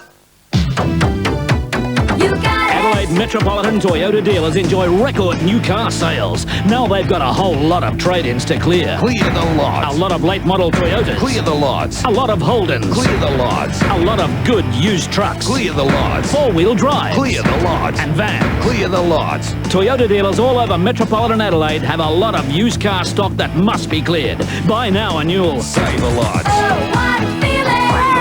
Toyota. Be there as the Adelaide Crows give the West Coast Eagles a real South Aussie welcome. The feathers will really be flying next on 7. Hello again and a very happy Mother's Day to you all. Well, it felt a little cooler than we forecast, but our maximum did reach 20 degrees and that was at 1:30 this afternoon, and our low dropped down to just 8 degrees at 1 o'clock this morning. Currently it's 17 in the city. Well, the main feature on our satellite picture tonight is that frontal cloud band that extends from Western Australia right down to Tasmania, and it did produce the overcast conditions we had today. Well, as you can see on our flyby, there's quite a lot of cloud, but it's only producing a few very light showers, and it should move off to the northeast on Tuesday and then gradually disperse, so we can expect to see the sunshine again by Wednesday. On our synoptic chart, that large high pressure system there is now moving over New South Wales, and there is a deep low well south of the continent which will continue to move to the southeast as a new high moves into the Bight on Tuesday, linking up with this first one. Well, if you're travelling interstate tomorrow, it'll be mainly fine in Perth, Darwin and Alice Springs. Fine also in Cairns, Brisbane, Sydney and Canberra, with a few showers expected in Melbourne and down in Hobart. Well, in our state we had a cloudy day with some isolated light showers in the south, but the only rainfall recorded was just a trace at Kingscote and Port Lincoln. Temperatures range from a pleasant 26 degrees at Nullarbor down to 14 at Parrawa. Well, our forecast is for another cloudy day right across the state tomorrow, with strong northerly winds along the southeast coast, and there is a strong wind warning current for the southeast which should moderate overnight. Well, on our local waters, north to northwest winds of 12 to 17 knots at first, and then the wind should ease to 7 to 12 knots early tomorrow, with seas up to 1 metre. In the city, we'll have a cloudy but dry day. Our top will reach 19 degrees after an overnight low tonight of 11, and it's going to drop down to 8 at Mount Barker. We're looking ahead at the next few days. Tuesday is going to be clouds in the morning and 20, Wednesday fine and 22, and Thursday mainly fine with a top of 19 degrees. Now looking at our exclusive 7-day forecast, Friday and Saturday would drop down to just 16 degrees, with Sunday expecting a sunny day and a top of 17. Doesn't look too bad. Once again, I hope you've had a very pleasant Mother's Day, and I look forward to seeing you again next weekend. Until then, good night. Hey, 22 on Wednesday, looking forward to that. Just before we go, the final chapter in the life of Ned Kelly could be about to be rewritten, with Australia's most famous outlaw buried in an Ipswich cemetery. New research says it was Kelly's brother Dan hanged in Goulburn jail, and the bucket-headed bushranger lived to a ripe old age in Queensland. For 15 years, Paul Tully's been on the trail of the Kelly gang, and he knew it ended here. An unmarked grave in the Ipswich cemetery belonging to a man who claimed he was Dan Kelly, who now appears was really his famous brother Ned. The last of the Kelly gang was in fact not Dan Kelly living till 1948, it was in fact Ned Kelly. The breakthrough comes from a Victorian author who says it was Dan injured and captured at Glenrowan. Ned slipped out in all the confusion and wouldn't have stopped Dan's execution even if he'd given himself up. Then Ned lived to the ripe old age of 94 until he was hit by a train in Queensland 68 years after he was supposedly hanged. And if it's Ned Kelly, it's truly a sensational development which will mean that all of Australia's history books will have to be rewritten. Of course, proof's a problem, but when you're an enterprising amateur historian who's also an Ipswich City councillor and you're on the verge of a national monument, nothing is impossible. That there is the possibility of DNA testing. Shane Doherty, 7 Nightly News. Well, there you go. 2 revelations in 2 nights. Last night, Devil's Elbow was a sham. Now the real Ned Kelly story. Fantastic. What is the world coming to? Stand by the footy. We're going back to Footy Park. Good night. Such an important game, this one. So Guy McKenna has followed Darren Jarman into the middle of the ground and maybe going with him all the way. Start the second half. Wren taps it down. There's McKenna. We mentioned him bustling in with Jarman. Another ball up. Umpire McBurney coming across, number 29. Chira and Connell in the foreground as Wren wins it down. Jarman back to Wren, smothered off the boot. McKenna slips away, nicely done. Kicking it down towards half forward and Gehrig. Caven in pursuit. Well played, Caven. Got a timely fist in there and thumped it across the boundary line. And that's the second time today we've seen Fraser Gehrig actually overrun the ball. He's got to get his head over the ball more often, bend his legs to arch his back. He runs too straight forward, straight up straight right to get the ball at ground level. Wren dragged out of it. With a Caven at the ground level there. Another ball up. This time from Matthew Norton, number 16. Right on the attacking 50 for the West Coast Eagles. Wren takes a run at it, worth a kick as he thumps it up towards the wing. On the road, his opposite number Gardner though. Gardner feeds it wide. Waterman, how can you buy that dummy to the right-hand side? Waterman gets it to Gardner. Tyson bought it. There goes the kick inside the 50.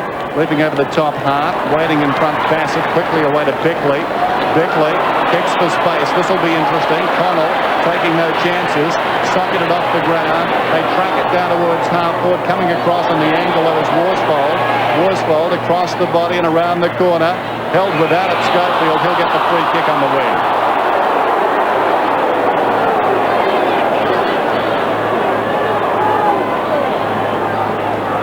Schofield plays on now.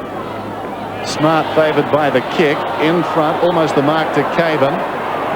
Gehrig the crumbs right on the 50 with the right foot down towards the kickoff line. In from the side, Banfield, nothing doing. McLeod going back, concedes a behind. Encouraging, nevertheless, for the West Coast Eagles. A score to the non-scoring end. 4-4-6-8. Ben Hart to bring it back in.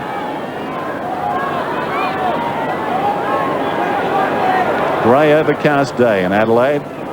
Full house, great atmosphere. Everything to play for. Banfield, Tyson did well a couple of times there. McKenna, all sorts of trouble.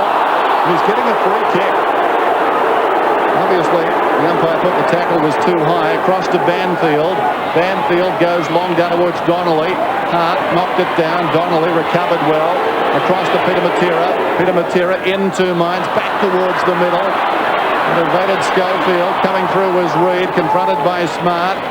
James got it to Wren. Pops it across to Connell. Connell runs from half back. Telling kick to half forward. Jakovic fell over. Keating goes after it. Worsfold arrives. Keating, he tried to soccer it. Morrison did, close to the line. Two Crows overran it. Morrison picks it up.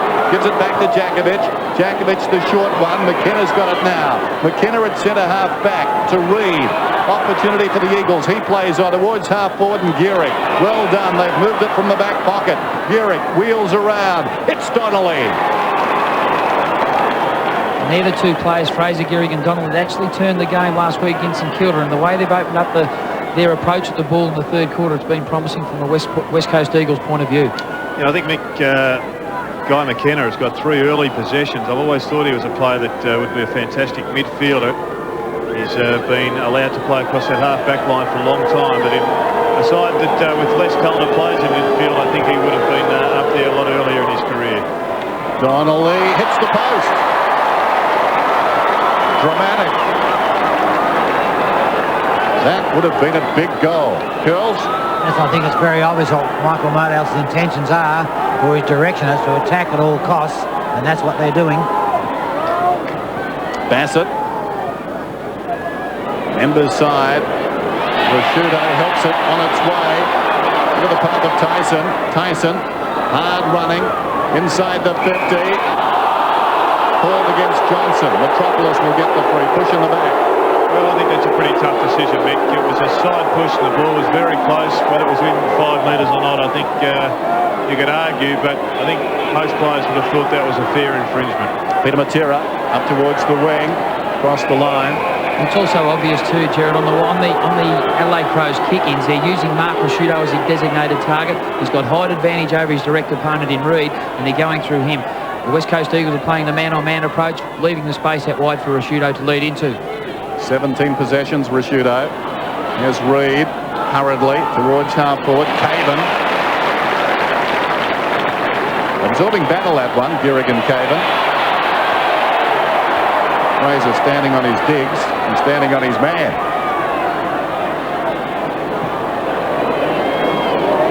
Caven has the ball across half-back. Game in the balance. He floats it through the wing. Morrison outmarks Djakovic. Another passive Djakovic at the end. Gets the ball from Morrison. Short one is on to Donnelly. Donnelly on the wing. Feeds it wide to Gardner. Gardner kicking inside the 50 again, but the kick is ill-directed. Bassett. We've talked about him before. What an acquisition.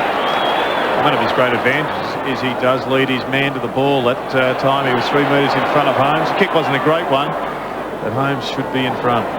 Hard around the outer side. Metropolis did well. Dumps it across the boundary line. Throw in on the other side wing. Deceptively quick over those first couple of steps, Bassett. And even when the ball's about 50, 60 metres from goal, Dennis, he does play about 10, 15 metres in front of his direct opponent. He is prepared to take his own judgment on against his direct opponent. Wren and Gardner. Wren almost. Still he battles after it. Tries to slap it out. Rashudo head down. Controlled it very well. Found the ball in there. Then it fell to the ground. They play on. Gardner had it, then lost it. James got it to Tyson. Tyson feeds it nicely inside Rintoul. Rintoul goes looking for Jarman. Jarman still playing the ball. The danger not over yet for the Eagles. Eccles, who's got a couple, pulls it back. How will it bounce? It's a goal. On Today Tonight, Australia's super brats. The 10-year-old with 500 criminal convictions. It's impossible. The miracle happened. It did happen. Take a look at him now. He's our angel. Plus Australia's $5 million boss. How lucky am I? He makes 20 grand a day. It is just obscene. But is he really worth 100 times more than the average bloke? More responsibility. Our cameras capture what they really do. I sleep well at night. Who works harder, the boss or the bloke? This week on Today Tonight. Both sides have only 3 goal kickers. Adelaide, Jarman and Eccles 3 apiece, and McLeod. And for the Eagles, Cousins 2, Philip Matera and Chad Morrison the others. Connell at close quarters. Rashudo pushed in the back, says the umpire. Mark Rashudo looming as a danger man in this contest. He's enjoying it. Once again, the Crows pushing up the ground, just allowing space for 2 players deep in their attack. Massive kick, marked by McIntosh. So the margin 21 points now. There's Djakovic in the back pocket. Little chip pass. Gardner in front of Kemp, plays on. That's ambitious. He's lacking support. Goes back to Morrison, sold into trouble. Trying to salvage it. The Eagles can't. Coming through is Smart. Knocks it across to Bond. Looping hand pass. It'll be a free kick, I think, to Eccles. He was taken high.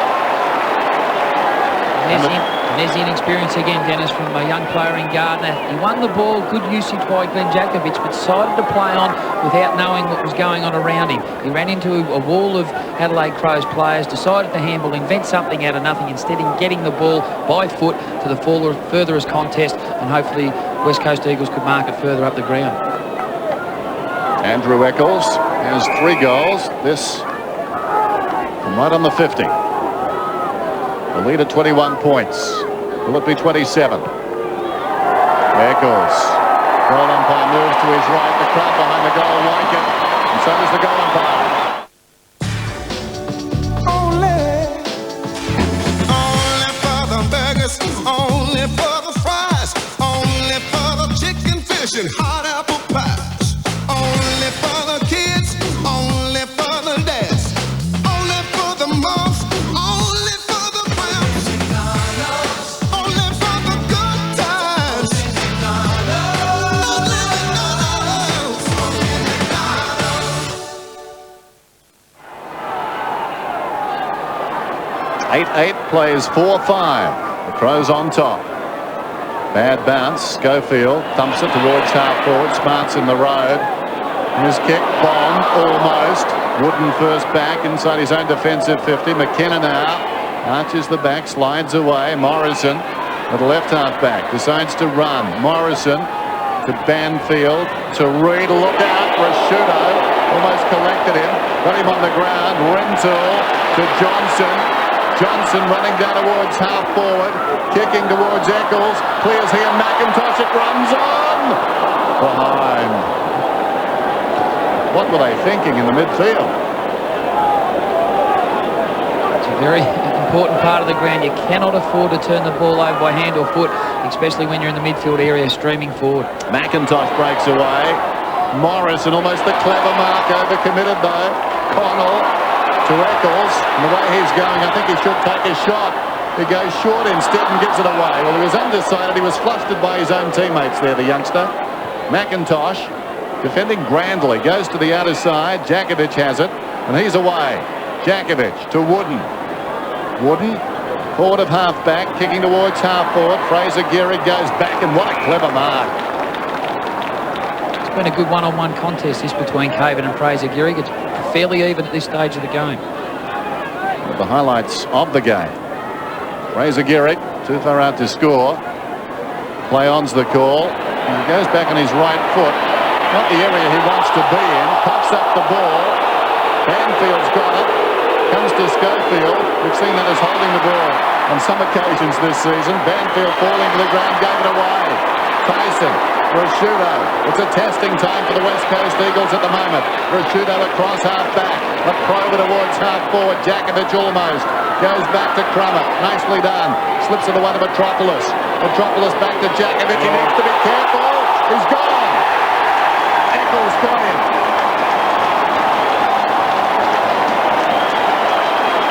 Didn't have that predetermined awareness that Eccles was coming off the line behind. He looked up. He didn't see Eccles at all in his vision.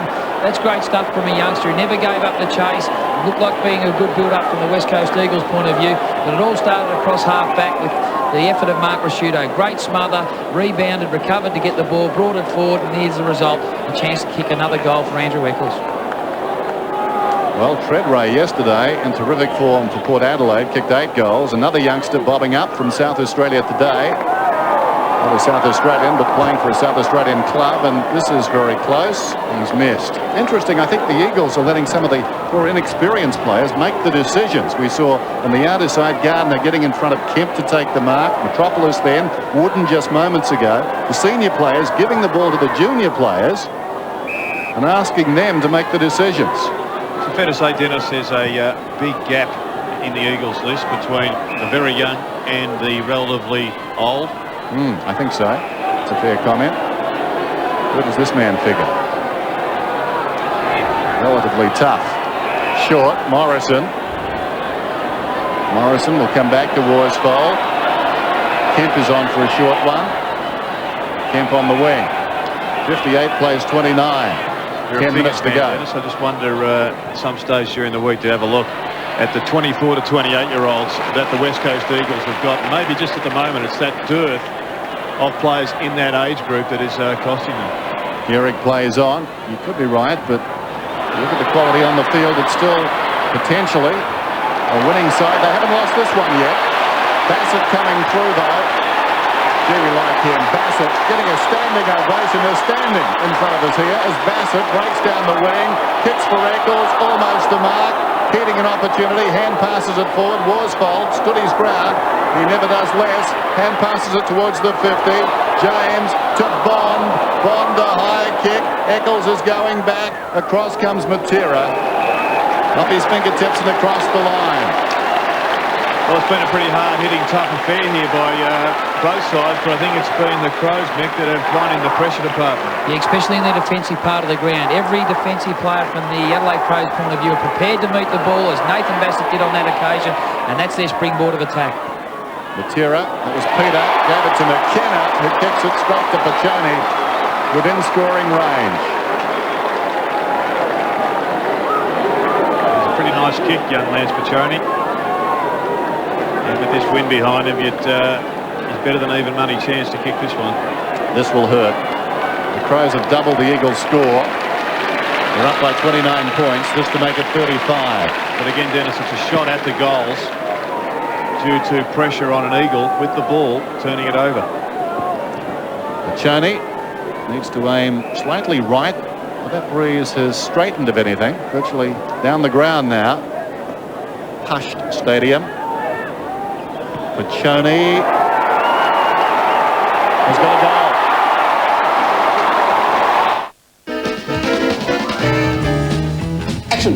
West End Gold, mid-strength beer. $21.99. Best stuff in town. Go for it, yeah. About 69. Not a bad number, eh? $20.99. Horton's White Burgundy. $8.99. St Agnes Brandy. $18.99. Buy Mum a bottle of Bailey's. Beautiful stuff. $25.99. Absolute gift. If you like to sip and you want to save, you can't go past your local Sip and Save.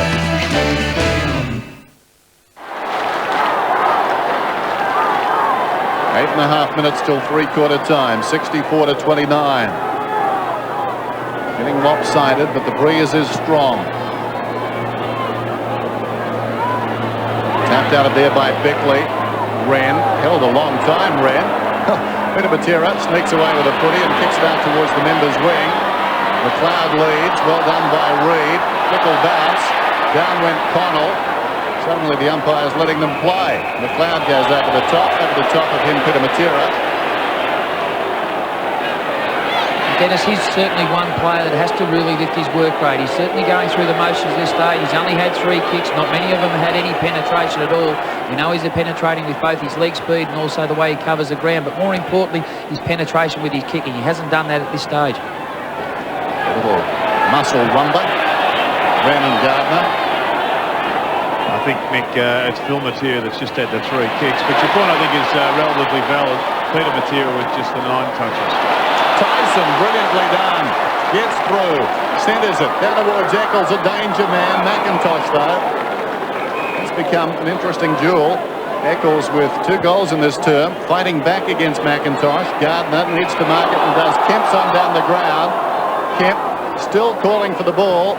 Gardner tries to get it to him. Eventually he does, but enough time for Pachoni to get across on the angle and stop him. So Kemp almost back where Gardner kicked the ball from now. There's Gardner in the foreground. That was an opportunity lost, but no fault of Gardner's. It was well played by Smart. Kemp getting plenty of advice. Over the top half. Wren. Pilus. Onto the boot. Look out. Rental going in strongly there against Gardner. It spills to Jakovic. Nobody at home for the Eagles. Ormond Allen. Man on the wing. It's Connell. A runner inside. It's McLeod. Should have used McLeod. Instead he goes to Vardy. McLeod is still running down the ground. Still running down the ground, McLeod. Vardy, meantime, goes to the middle. Kemp sensed the danger. Big turnover for the West Coast Eagles. Back they come. The Crows are short as a result of people pushing up. Geary gives it across to Banfield, who can go again. Schofield, an errant hand pass, missed him. Schofield, a bit of luck, still found the ball, goes back looking for Kemp. Kemp's over the ball, slapped away by Smart. Diving in there was Reid, picked up by Bassett. Bassett is slung, got a hand pass away. Rashudo knocks it down to Connell. They're playing for kicks now. Connell got it across, well done to Rashudo. Rashudo towards half forward. Still men loose. They didn't bother running back. Vardy's got it. Vardy could go inside. Look at the Crows, they're everywhere. Vardy has missed. Keating was on 15 metres out. Alongside him or just up ahead was Bond. And Vardy decided to go for it all and picked up the 11th behind for the Adelaide Pros. Back come the Eagles. McIntosh. Almost a clever mark down to Metropolis. Could have almost been a free. Slapped it away. Bond holding the ball. Play goes on. Picked up by Connell. I'd be hopeless as an umpire. Connell inside the 50. Eccles. I think you called it right though, Dennis. That certainly should have been a free kick. No prior intention by Troy Bond to go at the ball when Metropolis had the chance to mark the footy. Well, a couple there, really, weren't there? Well, that's certainly holding the ball. That's holding the ball, and the other one was interference. Still, both sides have missed out on a few frees. And Eccles, what a story this will be. Kicking at his 5th, his 3rd of the term. Andrew Eccles It's a sharp angle. Needs to start it at the right goal post. Well, he did, and it didn't bend. I think left. Yeah. Oh, okay.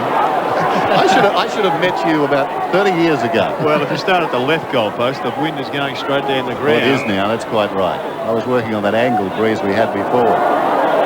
Glad you're here. Ball on the outer side, close to the line. Smart. And Cousins. Down goes Cousins. What a bump. Smart's away. Smart over the top. In goes Waterman. Strong on Tyson. It spills across the line. Hasn't Nigel Smart got that great ability to keep his balance even though there's contact made? He just had the awareness that Cousins was running flat out. He kept and planted his feet, made contact, watched the footy, knew the footy was going to stay in play, had a chance to set up the Adelaide Crows for another forward thrust. Banfield, Kemp, Cousins, oh, look out. Smart got him again the second time in the space of 30 seconds. Back it comes towards Gardner. He knows no fear, picks it up, slung. Kemp hacks it out of mid-air. It wanders down towards half-forward. Fraser Gehrig. Caven, who's done well there. It spills back to Waterman.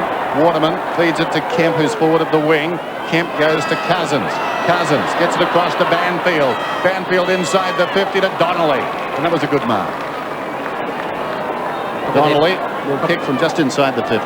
Sorry, Dennis, probably their best build-up for the quarter. They really set up. They ran hard. They got the ball into the centre corridor and used the ball effectively. Morrison will take a very good kick from here. He's not a bad kick. I would imagine they'll contest about 5 metres out if this breeze is as strong as we think. He thinks he can do it. And he's got the distance. I think he's got the direction as well. Great kick.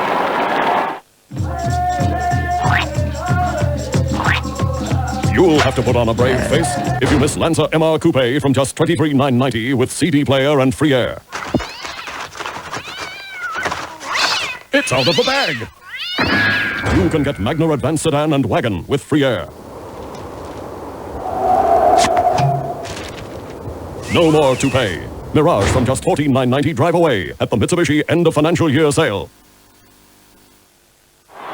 This kick by Chad Morrison, his second goal, but sobering news really, kicking 50 metres into the breeze there, the West Coast Eagles, and as much as Adelaide will be going that way in the final term as we approach three-quarter time.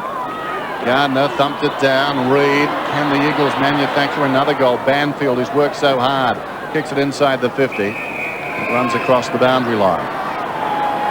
66 to 35, under 3 minutes to three-quarter time. Not a pretty game, this one. All about hard work. Wren and Gehrig. Gehrig in front. Rashudo works so well in close. Across the body, up towards the wing. Gardner. Bickley is there. Oh, brilliantly done. 3 times. Mark Bickley. The hand pass just wide of Rintoul. Got a kind bounce. Run down from behind. And that's holding the ball. And a great chase by Ben Cousins, showing that the Eagles haven't given up on this result. They know a quick quarter, if they can just hold it here and get a goal, they're still in with a chance. Gardner, Metropolis, Schofield. He can run inside the 50. Bacon Square goes for home. It's a good-looking kick right on the line. Hart was there with Donnelly. Rush behind.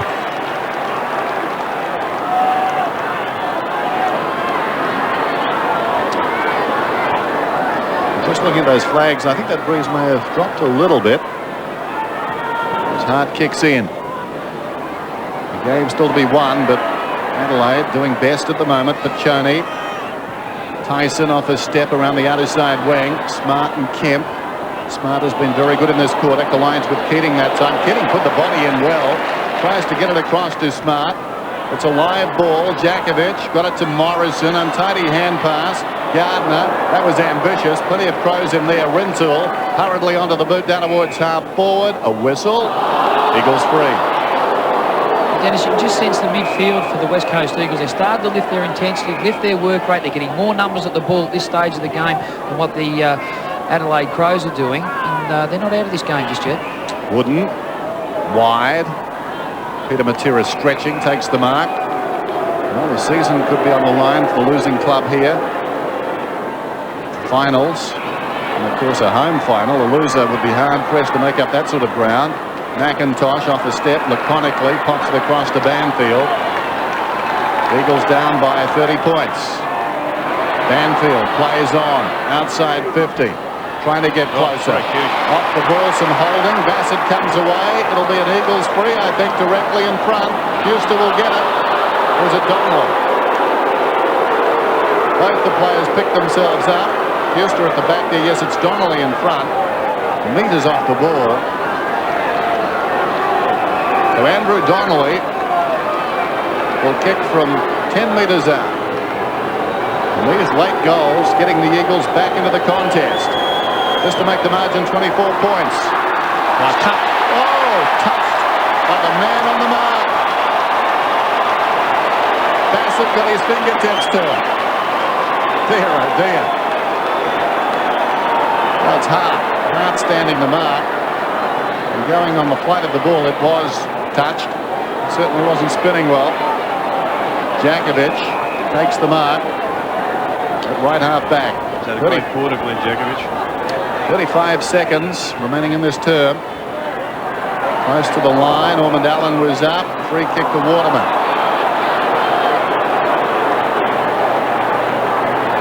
This Waterman towards the attacking 50. Clock running down. 20 seconds to go. Braun was held. He'll get a free kick. So they're working it along the outer side.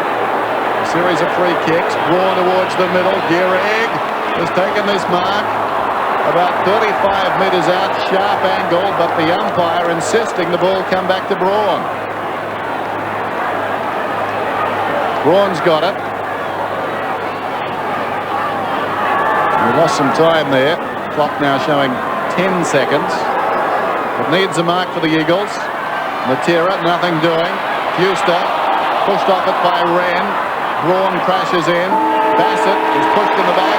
Doesn't matter. Siren for three-quarter time. Bruising affair. The Adelaide Crows lead 9-12-66 to 5-7-37. The joint is jumping. They're not happy with the umpires here at Football Park.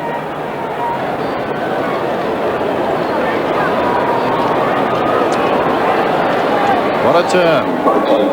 Both sides had their moments. It did look unlikely midway through the third term, but Mick, I think that right at this stage, the West Coast Eagles have worked themselves back into a position where they can still win. Yeah, Jared, I think they're the side definitely with the momentum at this stage of the game. They've really worked hard in the last 10 minutes to control the ball, and I think that's the most important thing. They were getting numbers at the ball. They were using it a little bit more effectively and efficiently, which just they need now some key forward, whether it be Gehrig, Donnelly, or someone of that stature to really stand up in this tight situation. They've only kicked 5 goals leading into the three-quarter time break. It's going to be a big ask to kick 5 and keep the Adelaide Crows goalless to win this particular contest. But what an interesting last 30 minutes of play we're about to witness.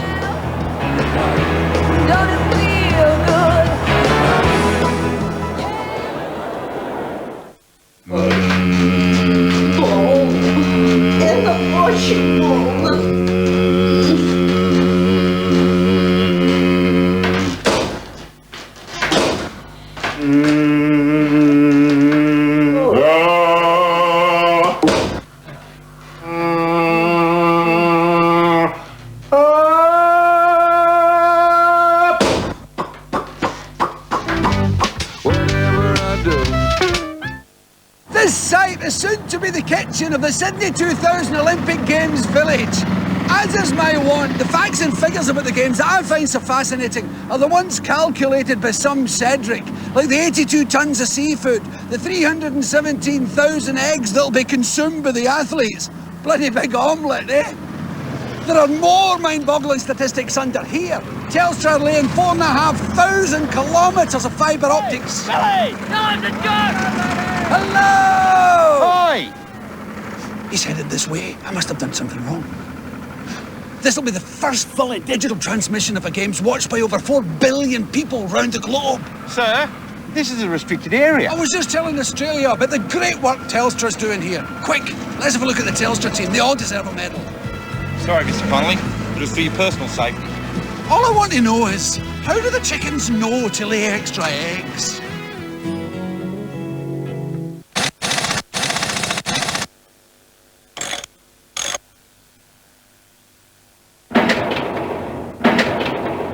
It's true for this month only. Buy 6 litres of Valvoline for the everyday price of 5 litres. 100% Australian grain-fed beef, slow-cooked in a unique process, then seared on the char grill. For the best steak in town, it's Hog's Breath Prime Rib. A different style for every day of the week. Hog's Breath Prime Rib, the best a steak can get.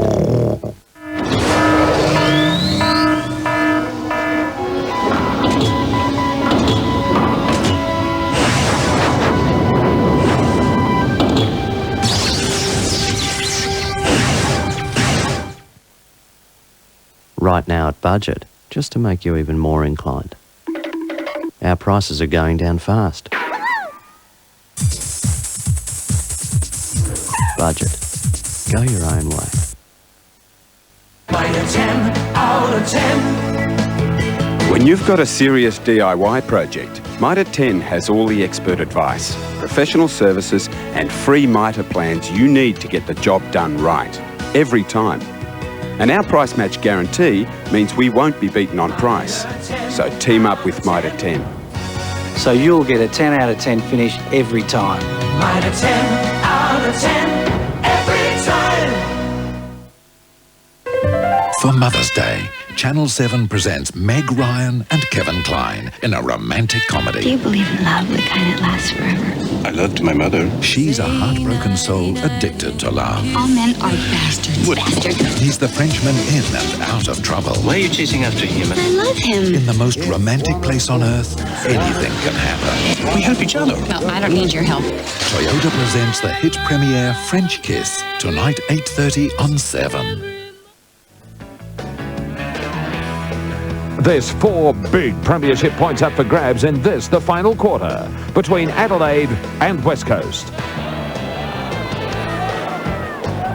The Adelaide Crows in the box seat. They lead by 29 points. The margin was 17 at the major break and 22 at quarter time. It's 9-12 to 5-7. Two of the games being played today. If you don't want to know the score, look away now.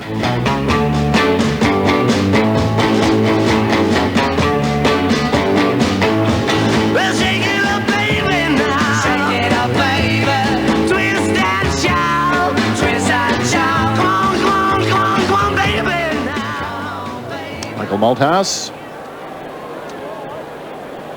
has an 11-6 advantage over Malcolm Blight, coaching duels head-to-head. A couple of big ones too. Let's go down to curls. Yeah, well, Dennis, Michael Malthouse very, very strong in his approach to his team, and just demanding that little bit extra. He realises that maybe the Crows will kick 1 goal into this bit of a breeze, maybe 2, so they have to kick more in the last quarter to win the footy match than they have in the first 3, and Jakovic could be the key. He had a great quarter at centre-half back then, whether Malthouse will shift him into the forward area.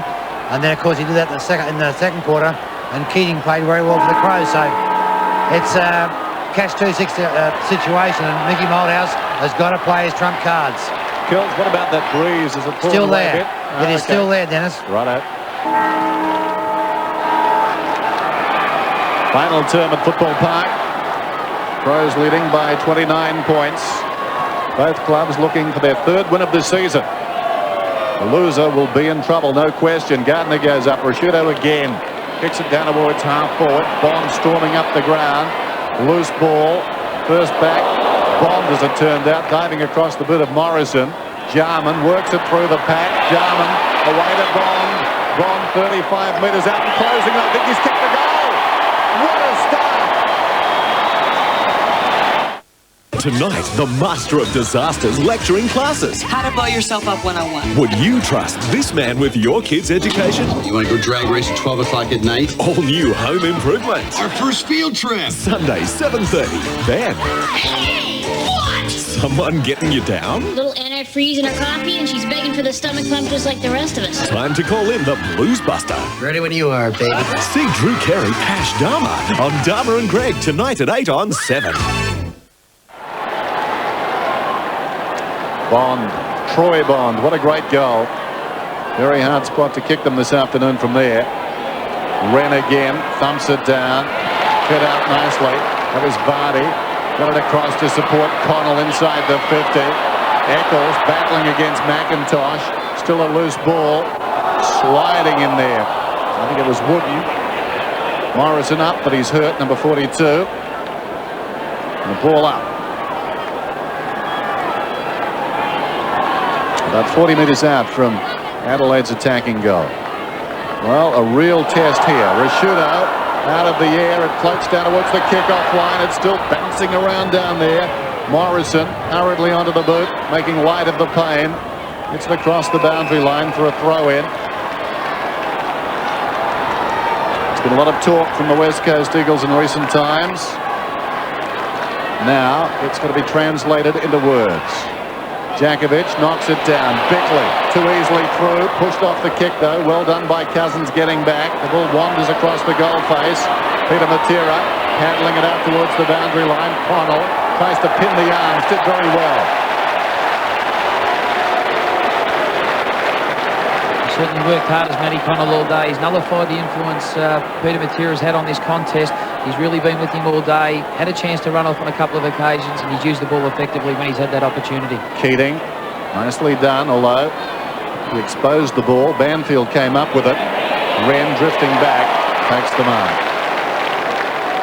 I just question Gardner's starting points. He's got to be alongside Sean Wren in those one-on-one contests. He can't be 15 metres in front or 15 minutes behind. He's got to start alongside Wren. Wren very close to the boundary line. Over the top, Morrison. Paid a mark. Morrison to Jakovic. The Eagles build again from the back. Jakovic towards centre half forward. Donnelly turns, leads back. Fuster comes up, gathers the ball. Smart took him to the ground. Fuster hammered it goalward. Donnelly overran it. Bassett knocked it away from him. Tight in there. Smart's in there as well. They'll have a ball up. Good result for the Crows. The men in charge this afternoon. Not popular at Football Park. Bounce about 48 metres out. Gardner and Wren battle. Fuster, that's ambitious. Tried to get through there. Smart came out backwards. Look at Rashudo work. Hand passes wide. McLeod's away. That was a great hand pass. Pops it up for Bickley. Bickley stood his ground. Well done, Cousins. Strong tackle, Johnson. Got Banfield down. McLeod around the outer side. Bounces the ball out of bounds. A game of metres right there. And the Crows holding the line.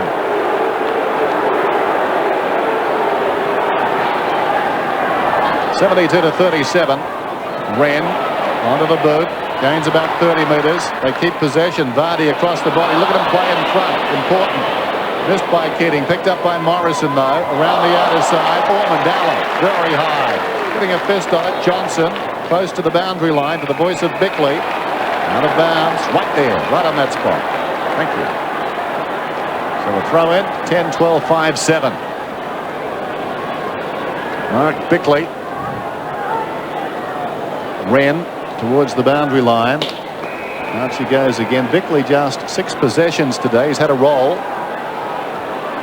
He's run with the player from the Eagles, as distinct from what he normally does, and that is go about acquiring possessions. Averaging 23 against the Eagles over their last 5 meetings. Here's Connell in trouble. Johnson pushed off the kick. It bounces towards the 50. Jakovic full-chested, did well. Banfield, a fighter, comes away from half-back towards half-forward. Off, brilliantly done, Caven. Caven and Geary. And I'd say Caven winning on points. McLeod has it. Off his step, pops it up. Connell. Back to McLeod. Feigns a hand pass. Runs away from half-back, kicks towards half-forward, close to the line yet again. And out she goes.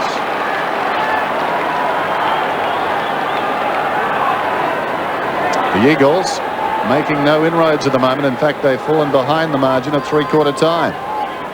They're working with a strong breeze. Keating slaps it wide. Morrison backpedaling. Cousins in trouble. Gets away. Well done, Cousins. Down towards half-forward goes the kick. Johnson.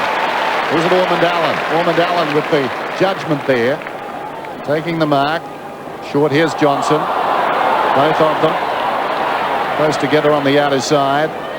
Ormond-Allen kicking to half-forward. Going back, the mark is held by Morrison. Morrison plays on. Jakovic skirting around behind Morrison. Little short one. Kemp had to stretch. Smart coming through on a collision course with Jakovic. Jakovic, hand passes in the air, hitting the ball hard. McKenna got through. McKenna, a little rainbow handball. Out it comes to McIntosh, and McIntosh is away. 75 metres from goal, kicks deep to the pocket. It was a well-weighted kick. You wonder if that was the spot for it, but even so, that was his intention, and he executed very well. This is Braun, only about 5 metres in from the line. And it's a fantastic mark. He had the pressure of Andrew McLeod swooping at him. And his pace across the ground is just phenomenal and exciting to watch. Michael Braun, who made his debut against St Kilda round 11 last season, has a season-high 27 possessions against North Melbourne. That was back in round 1. Telling kick. And I think he's got the goal. No reaction, it's a goal. Monday on Australia's Most Wanted, an exclusive interview with the husband of missing kidnapped victim Kerry Whelan. For the first time, Bernie Whelan speaks out about his wife's disappearance and the $1 million ransom that was never paid.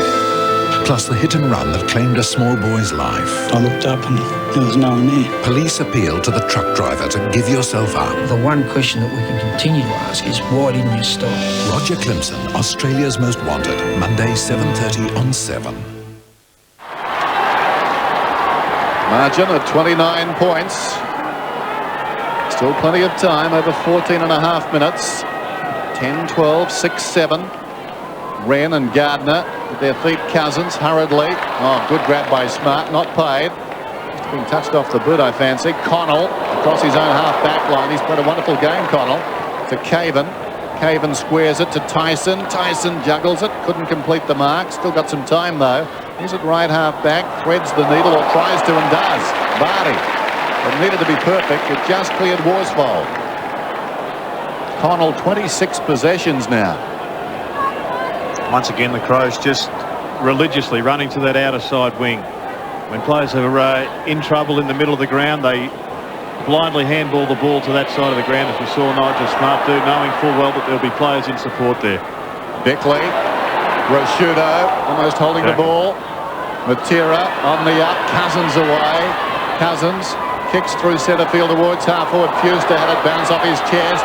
Fuster wheels around, 70 metres out. He's a thumping kick, Brendan Fuster. And I think it's good.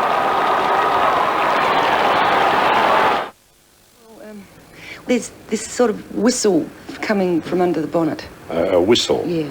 What, like... No, it's more... Oh, Yes, that's it. What seems to be the problem then? Well, it, well, you know, kind of squeals. Oh, yeah? Yeah, you got to slow down and, yeah. Well, it goes... Well, that's a squeal, all right. Sounds like brakes. What I'd like to do Ultra Tune, in tune with you and your car. Crows lead by 23 points. Gardner and Wren. Cousins, very influential in the last few minutes. Inside the 50, Caven goes back and takes a gutsy mark. Cousins is lifted. Caven. Brief respite. Almost squares the ball. Peter Matera in best position out there. Rosciuto did well to give a contest. Over the head. Knocked towards the boundary line by Connell. Picked up there by McLeod. Releases Costa. Costa away. Hard against the line. Kicking down towards half forward. Keating. Hard man for Djakovic in those contests. Worsfold to Metropolis. Metropolis around the outer side. Brilliantly gathered out there. The hand pass to Peter Matera. The kick down towards half forward, and the mark is held by Ormond Allen. It was Cousins who gave the hand pass off. So he still continues to work hard, as does this man. Connell. Right half back. Floats it towards the wing. Gardner. Almost a good grab. Wren, though, intercepted by Metropolis. Across to Peter Matera. Matera towards the pocket, and Fuster sets himself, takes the mark. Brendan Fuster rushed back into the side late last season with that final against North Melbourne. Suddenly looking dangerous. Kick from about 45 metres, sharp angle. Starts it right, the breeze pushes it left. Behind. Didn't miss by much. That's an interesting situation there, Dennis. When the ball by the Adelaide Crows gets held up in that outer wing, it's Sean Wren who really pushes up there to give the tall target. But if there's a rebound ball, the space is there for the West Coast Eagles forwards to lead into. The option is, do I stay back to Sean Wren or does he push the contest to give some height across the half-forward line? Crows by 22 points. Loose ball on the outer side wasn't touched. Eagles ball. Peter Matera. Donnelly offers a lead. Matera thinks about it. And just pops it up. They'll contest about 30 metres out. Gehrig outnumbered. Bassett knocked it away. Bassett and Braun, and across the line it goes. So a boundary throw in left full forward for the West Coast Eagles.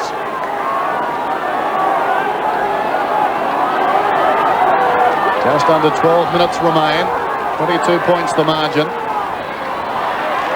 Who wants it most? Bassett. Peter Matera. Did he keep it in? No. And the crowd sensing the danger. They're getting very involved now. That's the equation. Wren, body to body with Fuster. Bassett comes from behind, knocks it wide. Connell is there. McLeod met solidly. Keeps it going towards the boundary. Another throw in. I guess it's the beauty of having a lead and also having Sean Wren. You can perhaps continue to push that ball over the boundary line and waste minutes. Wren, almost clean possession. Donnelly run down from behind by McLeod. It's out of bounds again. Another throw in coming up. What's that, 3 in succession? Yeah, clock stopped with 11:18 to go.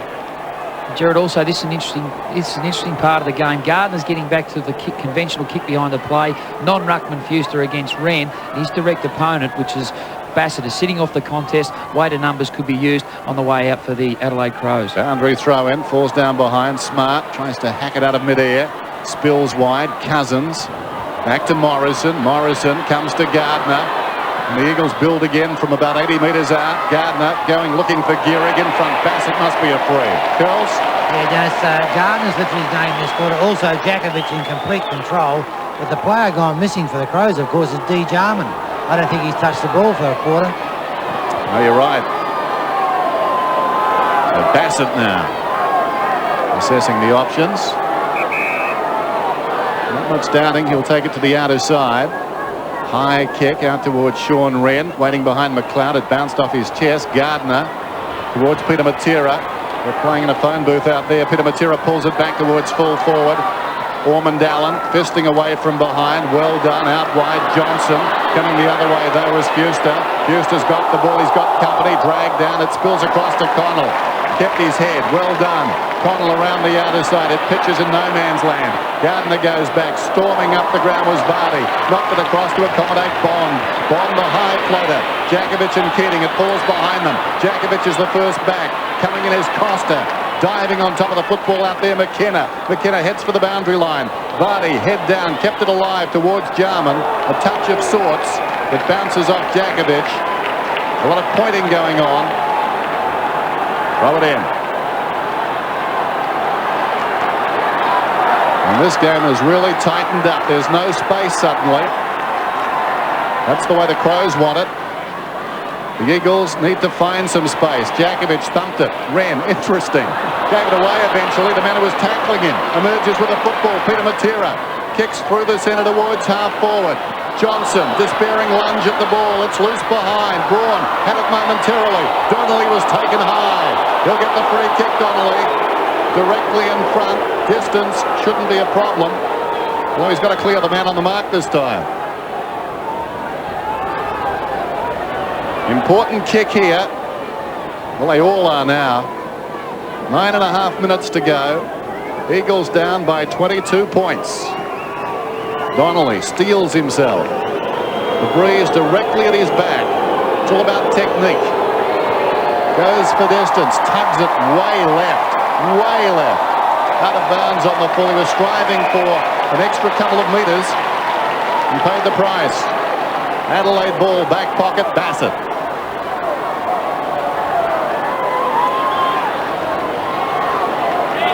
Pretty congested defensive area now. He looks like he's got a headset on, Bassett. He's awaiting instructions. Kicks it towards half-back. In from the side, Donnelly. Throws mark in there. Guess who? Number 52. So important, though, at that part of the game.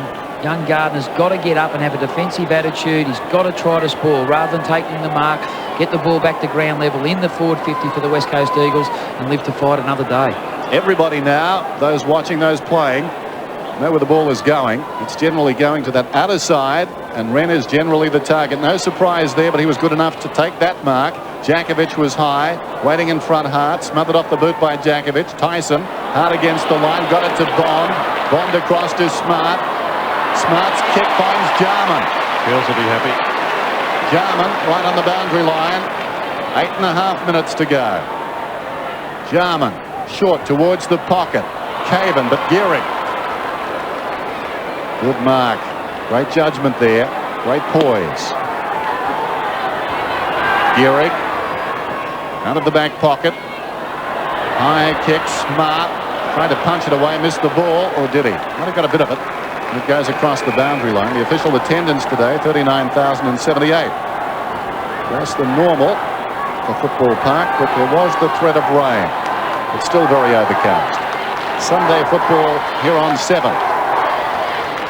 Put the modem out. Prosciutto pushed off it. Matera's in there. Ball up.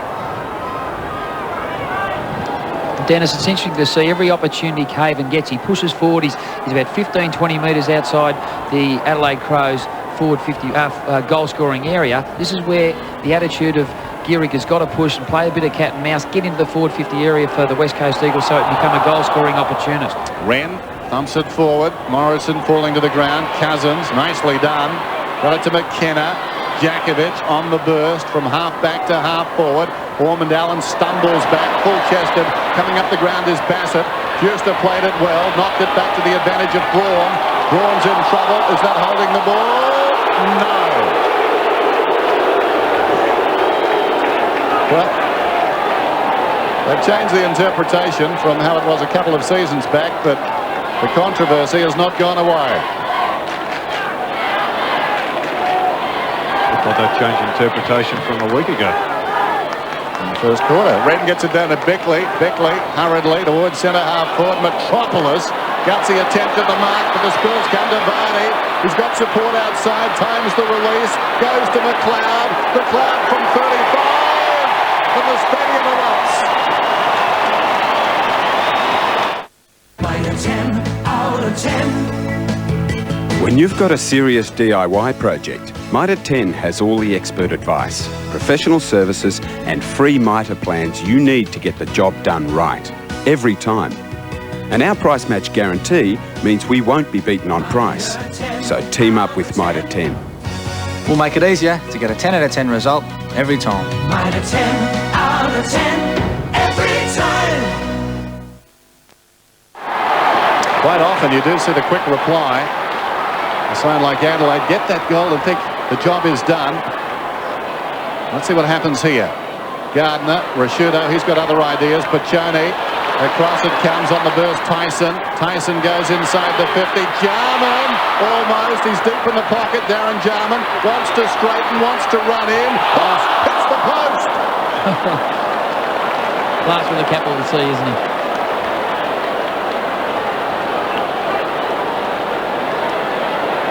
You can see him almost thinking his way through it and just missing. McIntosh wasting no time. Look at that kick. That has gone to the wing. Marked out there by Jakovic, level with the centre circle. Jakovic inside the 50. Hart leads in the race. Close to the boundary line. Across it goes.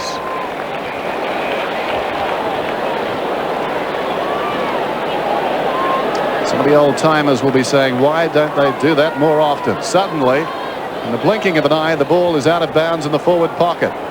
Look at this. Yes, it is a magnificent spiral, and when they come off, they are very damaging and potent weapons. We had one at the Gabba a couple of seasons back, and latching onto one right there.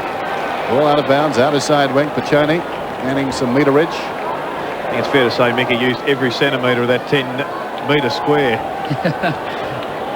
But in this situation too, Gerard, I think try to manufacture a goal. There's so many West Coast Eagles players with their direct opponents around the ball. They should try to utilise some space and maybe invent a goal.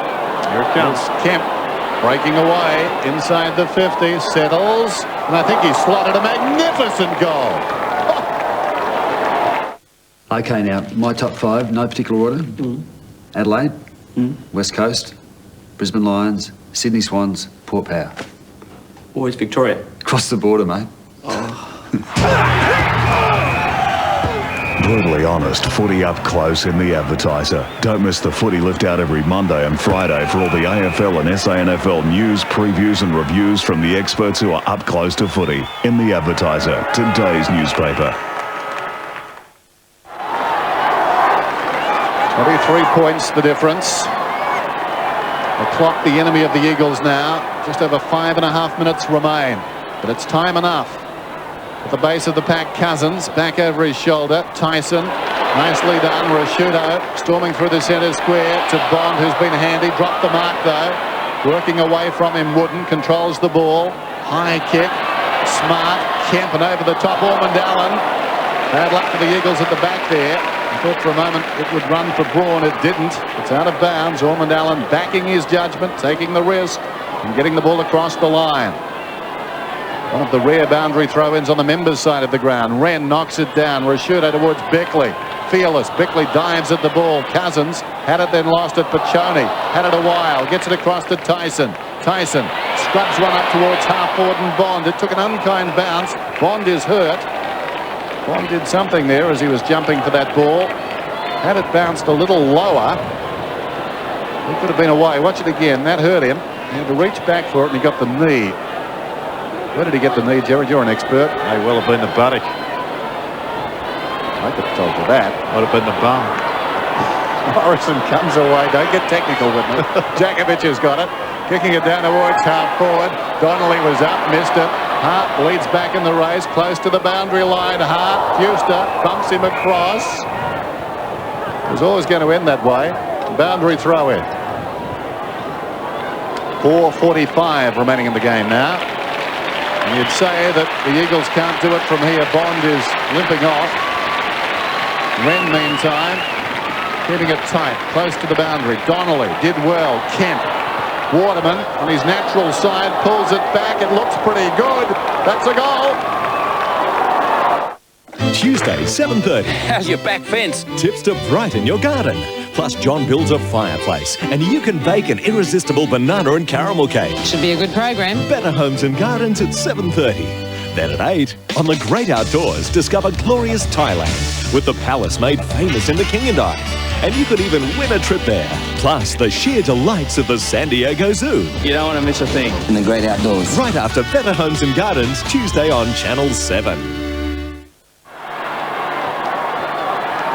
17 points the difference. 11-13, 9-8. The Eagles hanging on. 4.5 minutes to go. Wren thumps it goalward. Waterman who kicked the last goal to Wooden. Gets it away to Cousins. Cousins inside the 50. A sense of urgency from both clubs now. Bassett into the off of Banfield. Rode a bump. Brilliantly done. Got it to Reid. Reid goes into an open goal and he's kicked it. Banfield was superb. Brilliant work, wasn't it, by Banfield to ride that bump through from Bassett. It was a knockout punch. And he still had the courage and the poise to just hold his line and get the handball off. Here it comes now, Crunch. And still knew that he had support there by Reid. He used the check side banana to push it through the goals. Grandstand finished this one, rivaling the last at Caulfield yesterday. 11-13, 10-8. Rucks go at it. Wren again, knocks it down. Wooden's got it. Here come the Eagles again inside the 50. Caven races across. Darren Jarman just being used now as the floater across that half-back line. So Malcolm Blight just going ultra defensive right at the moment. He knows that the game's still up for grabs. Still plenty of time for the Eagles. 3:45 remaining. 11 points the difference. They need a quick goal. And then the battle will be engaged. Caven has other ideas to the outer side. Wren the target again. Braun, Peter Matera. The Eagles showing great heart. Gehrig needs to get in this contest. Up goes Caven. Well, was almost a mark. Gehrig picks it up, snaps and misses. Gee, pretty tough call there. Curls? Yeah, with Darren Jarman loose in the fence now, Michael Malthouse won't allow him there on his own. He'll have him manned up because you just can't allow a player of Jarman's talent to dictate in the defensive area. 10 points the difference. Hart kicks off. Close to the boundary line again. Wren goes up and takes a brilliant mark. Just in that situation, Dennis, young Gardner, knowing the ball is going to the far side of the actual contest, he should be going from outside into the contest, jumping into Wren and maybe bringing the ball back to ground level.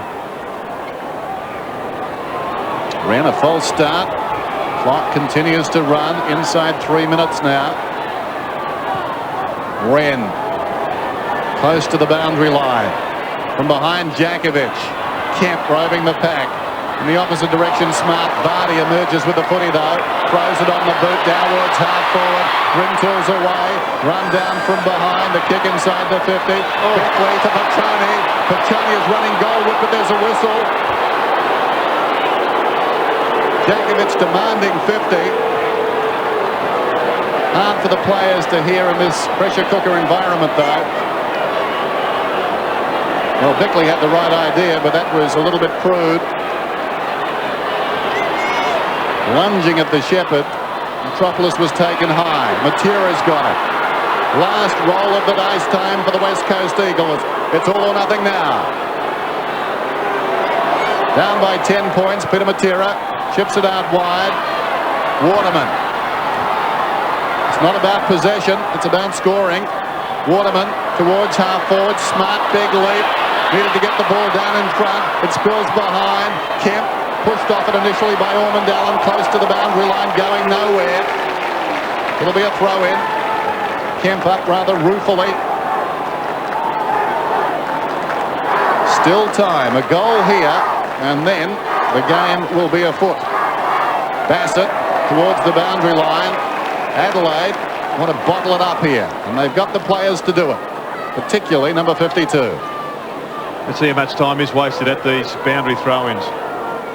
Sean Wren, I'm sure that'll be his prime objective, just to keep pushing the ball over the boundary line.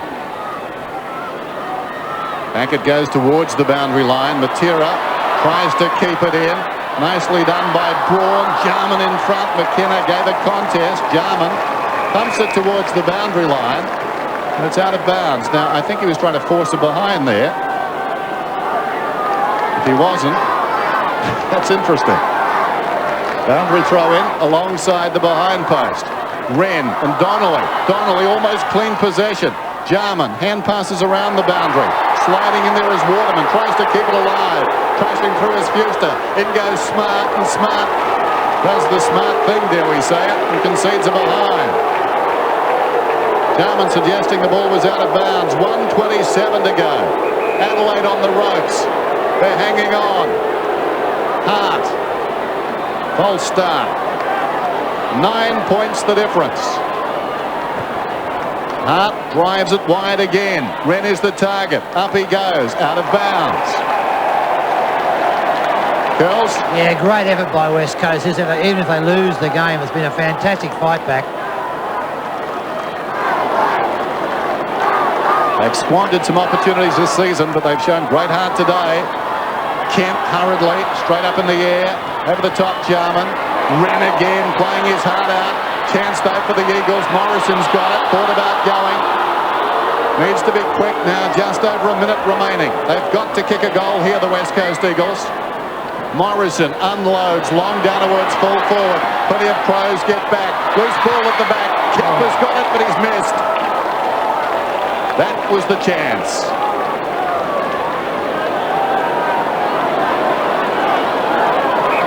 Margin is 8 points. Hart in a hurry. A couple of the Crows peeling off to the members' side, trying to change things. Not a bad idea. Caven's got it. It was becoming too predictable, and a couple thought it out. But of course, there's a risk involved now coming down this side. Will they kick backwards here? We're down to 35 seconds. I think the bird has flown as far as the Eagles are concerned. Bassett, interesting kick by Bassett. Caven hugs the boundary. On the full, was it from Tyson? Oh dear. 25 seconds to go. 8 points the difference. Waterman told to play on. He unloads down towards full forward. It wanders towards the pocket. Donnelly was up. Deuster to Crumbs.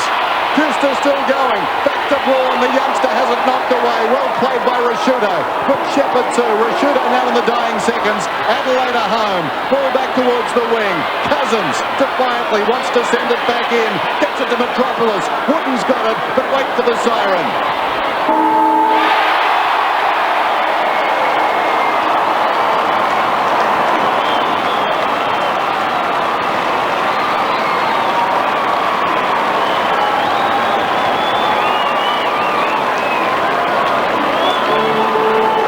Well, it's a great struggle to finish, and well, a big victory here to the Adelaide Crows, who at one stage looked as if they were going to be robbed by a West Coast Eagles side that just would not relent, Mick, and full credit to both sides for fighting this one right to the death. Yeah, it was certainly fought out in the manner of an us against them mentality, Gerard. West Coast Eagles certainly came here to win the game, but it was the Adelaide Crows who jumped out of the box, got 5 early goals. There was nothing in the first 10 minutes of play, but they kicked 4 consecutive goals in the first quarter that set up the lead. But to West Coast Eagles' credit, they fought back extremely well. But one must question, have they lost the ability to get over the line in the front position? Hills.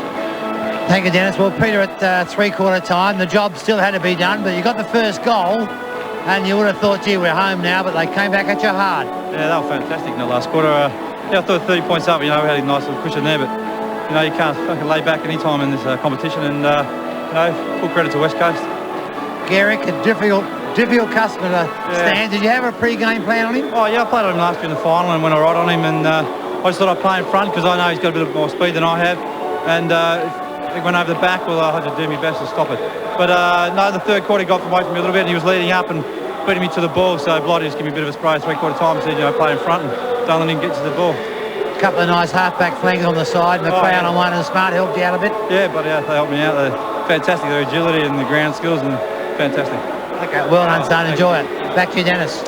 Peter Caven with Neil Curley, and they're celebrating at Football Park. Tough game of football, this one. Adelaide lasting, but gee whiz, the West Coast Eagles were coming hard. They were coming fast. Mark Bickley leads them off the ground. As we said during the commentary, not a pretty game by any stretch of the imagination, but it was dictated to by the conditions. And that strong breeze made it hard for players of both sides to finesse too much. The important thing from the Crows' point of view is they stay in touch. They improve their record to 3 and 4. And by contrast, the West Coast Eagles, with it all to do now, they fall back to 2 and 5. Sean Wren. Well, doesn't it help, gentlemen, in a close finish when you've got a player like that? Yeah, I think the two players in the midfield, Sean Wren and also Mark Rashudo, they were the catalyst for the victory, but also, as Curls mentioned with Peter Caven, the half-back line was strong all day. Nigel Smart, the rebounding play by McLeod, who pushed forward and kicked a couple of crucial goals. They were critical in the overall context of the game. One of the great stories, Sean Wren. One wonders where he would be now had he not undergone those 2 knee reconstructions. He is one of the superstars of the competition, regardless of all of that, but so much time was lost. It wasn't. Well, as you say, he could well be even further advanced in his superstardom, if you like. But it was without question, I think he was the difference between the two sides. And we just saw late in the quarter, Bassett just kicking the ball to a massive pack, and Sean Wren still having the ability, the composure to put his hands up and grab the mark as the boys enjoy and celebrate the victory.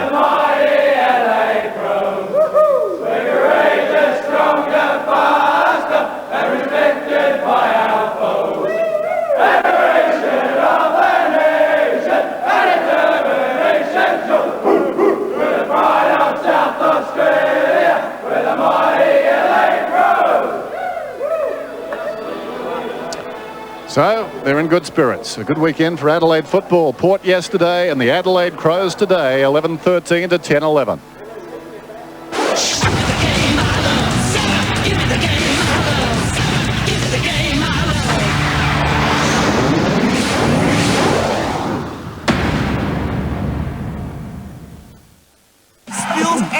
features in tonight's episode of World's Worst Drivers. Were you driving or napping? Take a look at this bozo. Choose a lane, any lane. Where on earth did he get his license? Los Angeles, pal. Unless you're the world's worst driver. That wasn't me. Amy's lower prices take a lot of beating. So don't pay more than you have to for car insurance. Switch to Amy now. Oh, anyway, it couldn't have been me. Lucky you're with Amy. To be modern means to believe in the potential of your time and to use the potential of your time. We all take enormous satisfaction in getting something done. Man so sitzen, man kann nicht ja so sitzen. We want to be a learning organization. To be involved with the new technology makes you learn every day. Am I having fun? Yeah, a lot. Time for an in-depth FA Cup smart chat.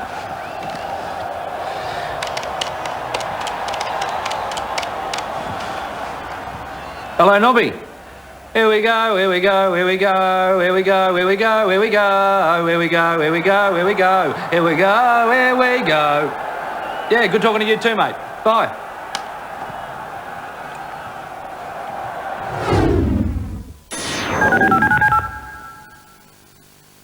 You're getting more. Right now at Harriscarf, we've got Peyton's Knit and Save 8-ply acrylic yarn in 24 great colours for only 95 cents a ball. You get so much more than you had before. At Harriscarf, it's your store. Like it? Charge it at Harriscarf. When you're buying a car, there's some snakes in the grass out there. Hey, who needs that? Come to Jarvis Ford. We do things differently. It's not so.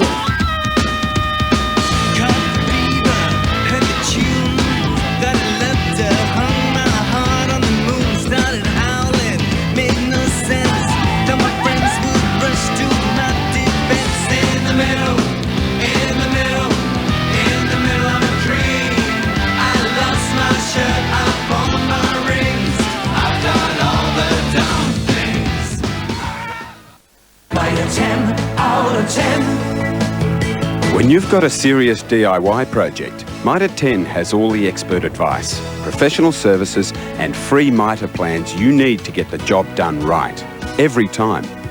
And our price match guarantee means we won't be beaten on price. So team up with Mitre 10. We'll make it easier to get a 10 out of 10 result every time. Mitre 10 out of 10 every time. Jen, open your eyes. Jenny is not going to die. She's going to get through this, all right? Jenny, squeeze my hand. Just let me know that you're still there. Watch All Saints and win a grease pack, including tickets to the live show. Come on, you blokes. Think. Well, what about you, Einstein? I want to be smarter. Smarter.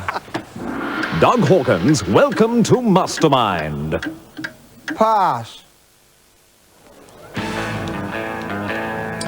Well, a terrific game of football. Adelaide lasting long enough to win 11-13-79 to 10-11-71. They led at every change, 22 at quarter time, 17 at half time, 29 at three-quarter time. And as I say, 8 points there at the finish. The 1998 AFL Premiership season proudly brought to you by Telstra, making life easier. Victoria Bitter for a hard-earned thirst. Cadbury Mark of the Year and McDonald's, official restaurant of the AFL. A big day for Mark Rasciuto, 29 possessions. Here he is talking to Curls. Yeah, thank you, Dennis. Well, they came at you hard. Yeah, they're a tough team, West Coast, and I mean, I thought when we got the first goal in the last quarter, it might have slowed them down, but they kept coming back to their credit. You had a pretty tight quarter, that first one, with the young fella tagging you hard. Yeah, he was a goer, that young fella. He's pretty solid, and thankfully they got rid of him after that. And Banfield come on to me, and he wasn't as tight as a young fella, but he's a bit stronger and tries to run off a bit more. Yours, Mick. You there, Roo? Yeah. What about the inspiration of Sean Red coming back into the side? Oh, he's a great player, Rennie. When he's in his great form, he's just probably the best player in the competition in the last couple of weeks. He's been great for us. He's not only does he win the ball in the centre, but the marks around the ground, which, you know, he's probably the best at it in the competition, and, you know, he's invaluable for us. Well, you're battling to find a forward there, Mark, but I thought Andrew Eccles, 4 goals today. Interesting duel with McIntosh, but he gave you something, didn't he? He's a real goer, and he hadn't had much of a chance before this year. He's had a few bad injuries, and he's given us a target up forward, and you know, given us a target along with Jarman up there, and Mods will be back hopefully in a couple of months, I suppose. It was quite obvious that Blighty obviously instructed the players to go to the other side of the ground, away from the members' side of the ground, and play through Wren. Obviously that was a predetermined plan. Yeah, there's a lot of wind there, and we're trying to just clag it up on that outer side, and we didn't do it too bad, but West Coast every now and then they got it at half back and kicked it long through the middle and put the pressure on us, but just where we got through it at the end. Were there any different tactics from Malcolm, like going with or against the breeze? Yeah, well, obviously against the breeze we were trying to go out that side as much as we could and clag it up, but and when we got the ball with the wind, we're trying to use it or kick it along to full forward. Your half-back flankers again, Smart and McLeod, both very good today. Yeah, I thought Smarty was excellent for us in the first half, probably the whole game really, but in the first half especially, he you know, just ran hard at the ball and turned the ball around so many times and set the play up for us to kick a fair few goals. Thanks for your time, Mark. Well played. Back to you, Dennis. Yes, thanks, Neil. Some highlights then, some action from this afternoon's game, won by the Crows to the tune of 8 points. Michael McGuan is with me, and it's tough and uncompromising as it was for the best part of the day. And what about the great handball then by Jarman? Just had the awareness that Bond recovered quickly from his feet and provided that initial contest to keep the ball in ground. But what a great finish, kicking into the wind.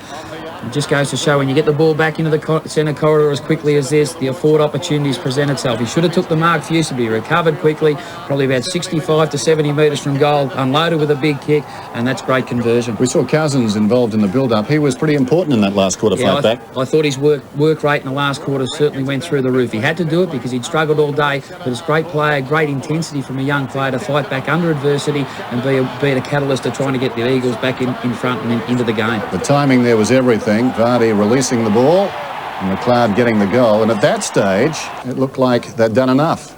Yeah, it looked like that way, but to their credit, here's Dean Kemp, and as we spoke about class, he is a class act, and on his left side, drilled that through, right through the middle. Great play by Dean Kemp. Yep, pursued, sharp angle, and with the breeze, that was just one of the goals of the afternoon. That ball all but out, and Waterman, a natural left footer. Mick made the point during the commentary. Quick thinking there on the boundary by Donnelly to feed it back, and the left foot very important. And here's a contest provided initially great defensive stuff, but what about the strength over the ball and then the predetermined awareness to give the ball back to young Reid, who gave the chance to the Eagles to win the game. That was tough, and Banfield kept his cool. What about the numbers then? As we look down the page, I would imagine it's pretty even and almost dead level in terms of disposals. I think the centre breaks was the crucial part of the game. 16-9, it was Rashudo who worked in very tight in the hard contest, got the ball forward for the Adelaide Crows, particularly early in the game. I think that was the difference between the two sides. So the Crows by 8 points. Back with more shortly.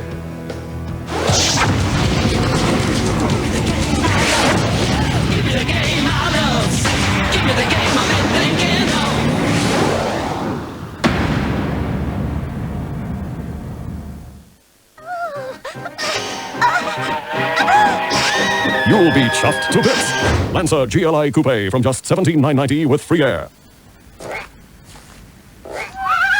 Hold your horses. Before you buy a car, check out Lancer GLI Sedan from $19,990 drive away with free air. Huh? No bull. Magna V6 Executive Sedan and Wagon with free air at the Mitsubishi.